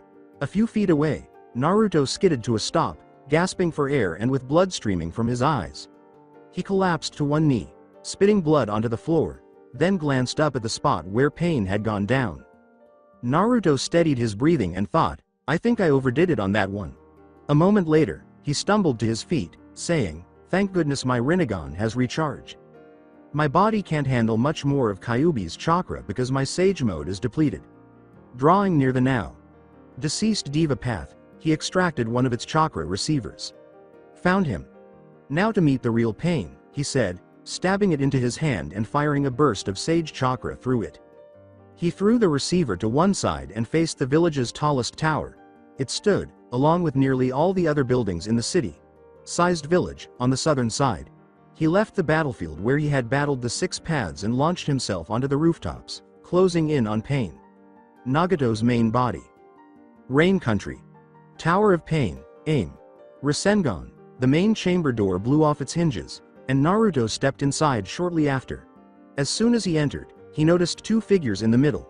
The blue-haired woman he knew as Konan and the other sitting in what appeared to be a mechanical chair. "Are you the real one?" Naruto questioned the person seated. "So peace has arrived, With his Rinnegan glowing a dull gray, Nagato asked. His hands clenched at his sides. "You must be Nagato," Naruto muttered. "Are you against me? You see me in front of you now?" Nagato examined the blonde and asked. Naruto responded, "No," after a brief pause. "No?" Narrowing his eyes, Nagato asked. Naruto whispered, "I came here to find out what I would feel if I saw the real you," and his eyes darkened as he peered down at the earth. "What you would feel?" and Nagato inquired. Naruto responded, "I'm mad at you, but I don't hate you," and raised his Rinnegan to his full yellow glow. Nagato sighed and said, "You don't hate me, then you are like me. You are no longer human either." "What do you mean?" Naruto questioned sternly. "You would try to kill me out of pure hatred if you were a human. That is the nature of humanity, and it always has been. Because of their love, hatred spreads, making the world a harsher place to live in as it devours everything in its path. No human could forgive me with such ease," Nagato said emphatically. "You fail to recognize the humanity in people," Naruto uttered. "Maybe. But it doesn't matter anymore," sighed Nagato. "Namikaze Naruto, give up now so that we can bring about world peace at last. We can at last break free from this hateful cycle," he said. "I refuse to believe that is the only answer," Naruto stated bluntly. Nagato said, "So be it. Stand aside, Konan," and removed his arms from the chair's backrest. "Nagato, you are a student of Ero Sennin and a descendant of Rakudo Sennin, just like me. You wish to see the world become peaceful. Although I get it, what you're doing is incorrect." Naruto said emphatically, "If you succeed in your mission and make your weapon, all you will be doing is giving humanity a power that it is not ready for." "What do you mean?" Intrigued, Nagato asked. A moment later, Naruto went on, "I believe the Rakudo Sennin made a mistake when he taught jutsu to the world. We might never be prepared for that kind of power. At the time, humanity wasn't prepared for that level of power, and we've been paying for it ever since. I refuse to allow you to create another because doing so will provide humanity with the means to exterminate itself. It won't work to instill fear of guns because eventually there will be a lunatic who wants nothing more than to see the world burn." Following his declaration, the chamber was silent. "Then what do you suggest?" In an instant, Nagato fired back. Slowly, Naruto replied, "Endure. Keep moving forward, and ease the pain of others. As I previously stated, saving the world is not an easy task. Fighting is ingrained in human nature and cannot be subdued by fear," he went on, recalling the trip to Wave Country 3 years prior. "That's where your logic is flawed, Nagato," said Inari, because everyone else stood up to defend their home after being given hope despite their fear of Gato. "What nonsense," Nagato scoffed at the words of the blonde. "Endure. Continue on your current path. Don't make me chuckle," he said.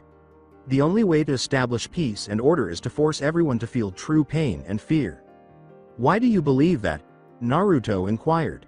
"Because it is the truth," Nagato retorted. "Maybe you're correct, but my response is still valid. Maybe in the future, the world will be prepared for that kind of power, but not yet. I'll bring law and order," declared Naruto. That's..." Nagato started. "What is it, Nagato?" Konan inquired with her companion. "The Rakudo Sennin's words. I can control natural energy, I can wield the Rinnegan, and I wear the necklace of 6 paths. Even though you couldn't believe in Ero Sennin, you can still have faith in me to act morally. Please help me to lessen the suffering in this world," Naruto said. "Nagato," Konan thought to herself as she examined her partner. The chamber was silent for a few moments. "Excellent. Senju Naruto, Namikaze Naruto. I will believe in you." Nagato sighed and nodded before raising his arms from their resting positions by his sides. He sealed the room with his hands and said, "Geto. Rinne Tensai no Jutsu." "Hold on," Konan began. "Nagato, if you use that jutsu with your current chakra levels then..." Nagato's skin turned white and his hair turned gray. "No. This is my end. If I am to die, then I will do so by easing the pain of others, he muttered harshly. Naruto. I entrust everything to you. Do not disappoint me, he screamed. You're resurrecting everyone that died today, aren't you? Naruto sadly questioned him. Love gives rise to conflict, which in turn gives rise to wars, which inflict suffering and hatred on everyone. Our mess shouldn't have to be cleaned up by the younger generation, which includes you and your friends. I question whether any of this is the will of a real god. When he passed away, Konan was crying uncontrollably and Nagato sagged in his chair.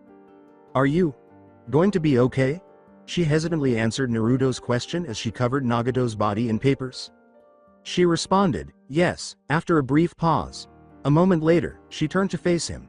I need to bury Nagato and Yahiko. The diva path you defeated, she said. I'm sorry, Naruto expressed regret. You and he both did what you felt was right, so there's no reason for you to be upset. Nagato thought you could bring about peace. I'll have faith in you as well, Konan concluded. So, what now? Naruto inquired. Head down into the tunnels below the village. There. You will find Geto Mazo and Madara, replied Konan.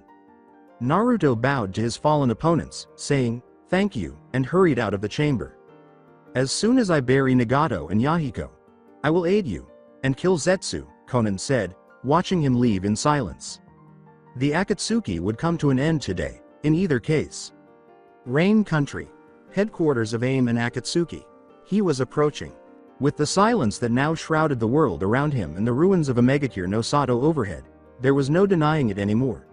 Knowing that Pain had undoubtedly been defeated and that Konan had been by his side when he fell, Uchiha Madara hurried to speak with Geto Mazo directly.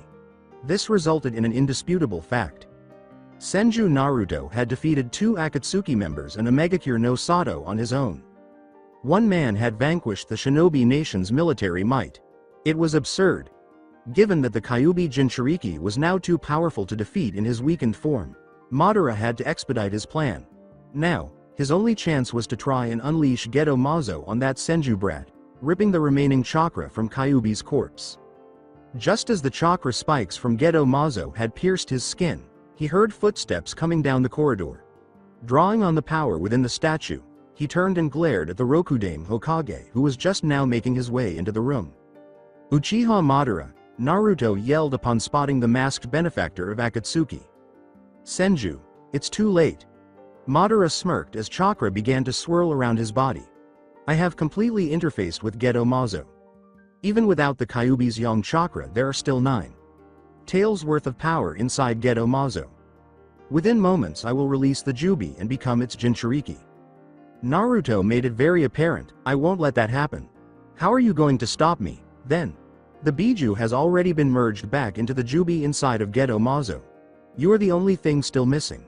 As soon as Madara finished speaking, the statue's mouth opened, unleashing a dragon that resembled a spirit and charging towards Naruto. Whoa! As he made a narrow escape to the side, Naruto thought. He yelled, Shinra Tensai. But the dragon was unaffected. That's something else entirely, not even like an Oni. Jutsu. It's definitely not a physical jutsu.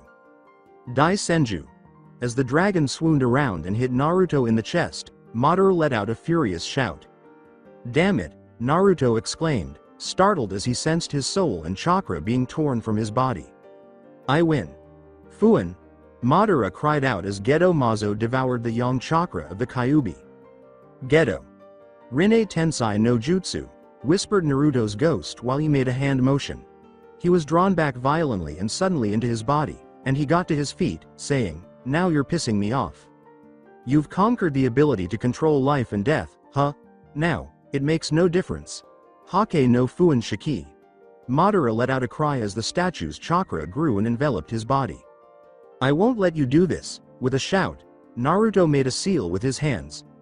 Kage Bunshin no Jutsu, he said as 2 clones materialized by his side and began to channel chakra into his hand. Futon. Rasengan. As he inserted the rotating chakra ball into the statue's central eye, Naruto let out a cry. At that precise moment, Geto Mazo's mouth started. You ignorant! How did you get here? When the chakra spike withdrew, Madara commanded. Snapped back, stopped you from becoming the Jubi Jinchuuriki, said Naruto. Chakra began spilling out of the statue abruptly. Now what? That's... With her eyes narrowed, Madara whispered as a figure with 10 tails emerged from the statue's mouth. You have no right to wield my power, among other pitiful little things, the Kyuubi sneered menacingly.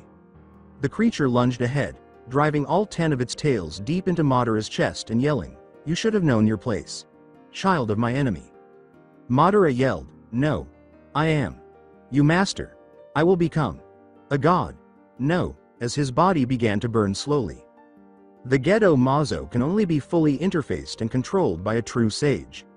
Naruto made a hand seal while glancing at the statue. Spikes from the chakra shot out of it and sank into his body, causing him to groan in agony. He then filled his Rinnegan to the brim with as much sage chakra as he could muster.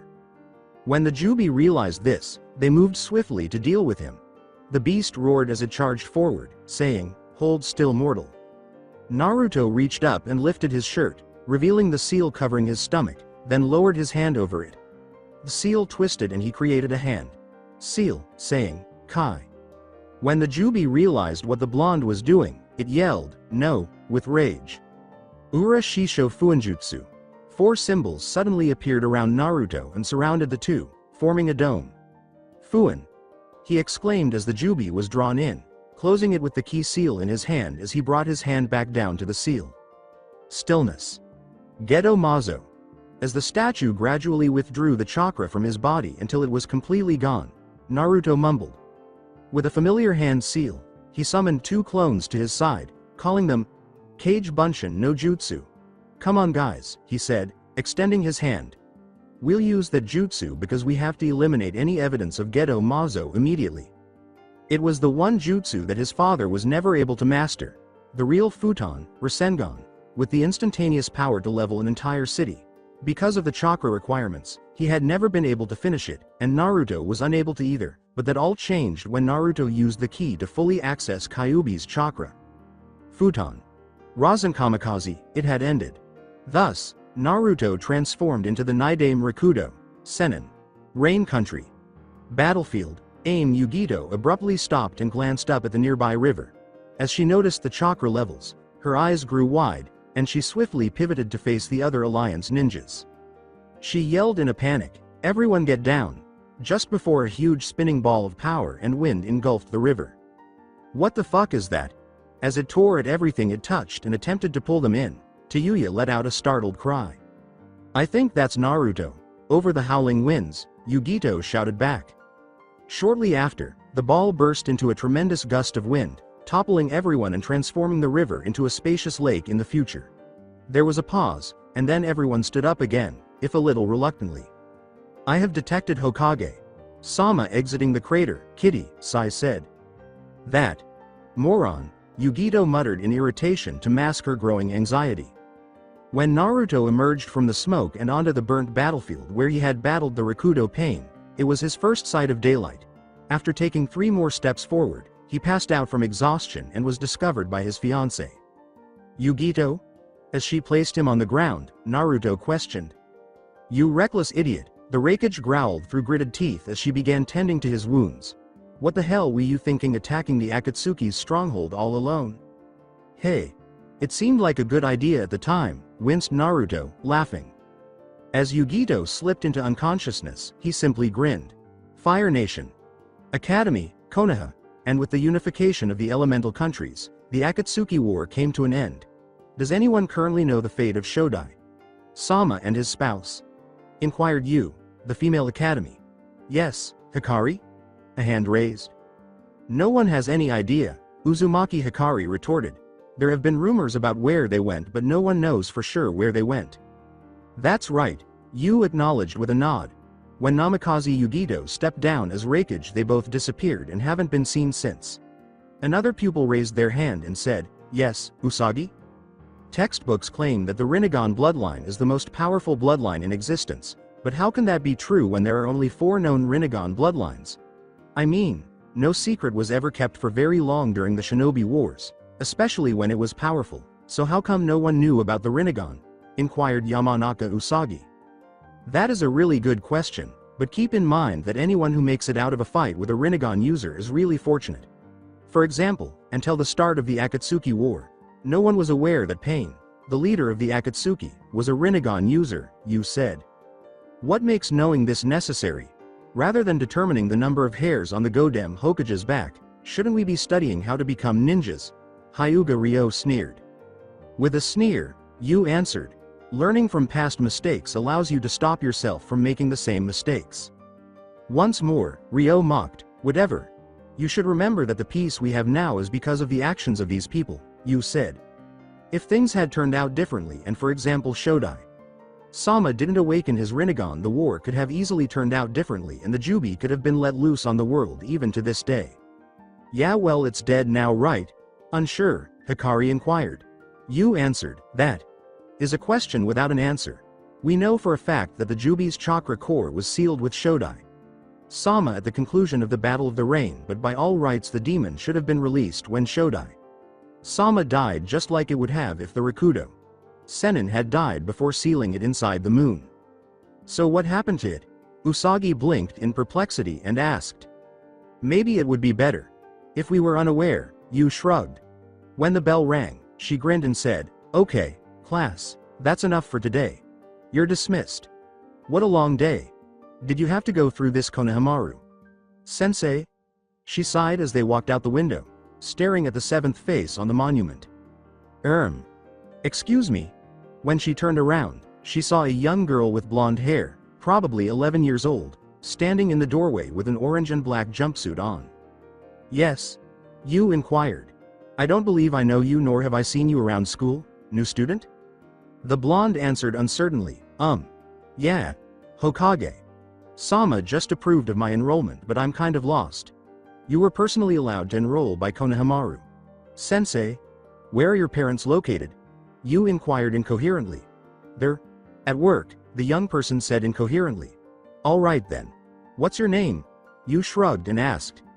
Namikaze Minato, the blonde answered, his eyes taking on the Rinnegan's pattern in glowing gray. So that's it for today. I hope you guys enjoyed it. Don't forget to like, share and subscribe to the channel for more awesome stories like this. Thank you. See you all in my next video.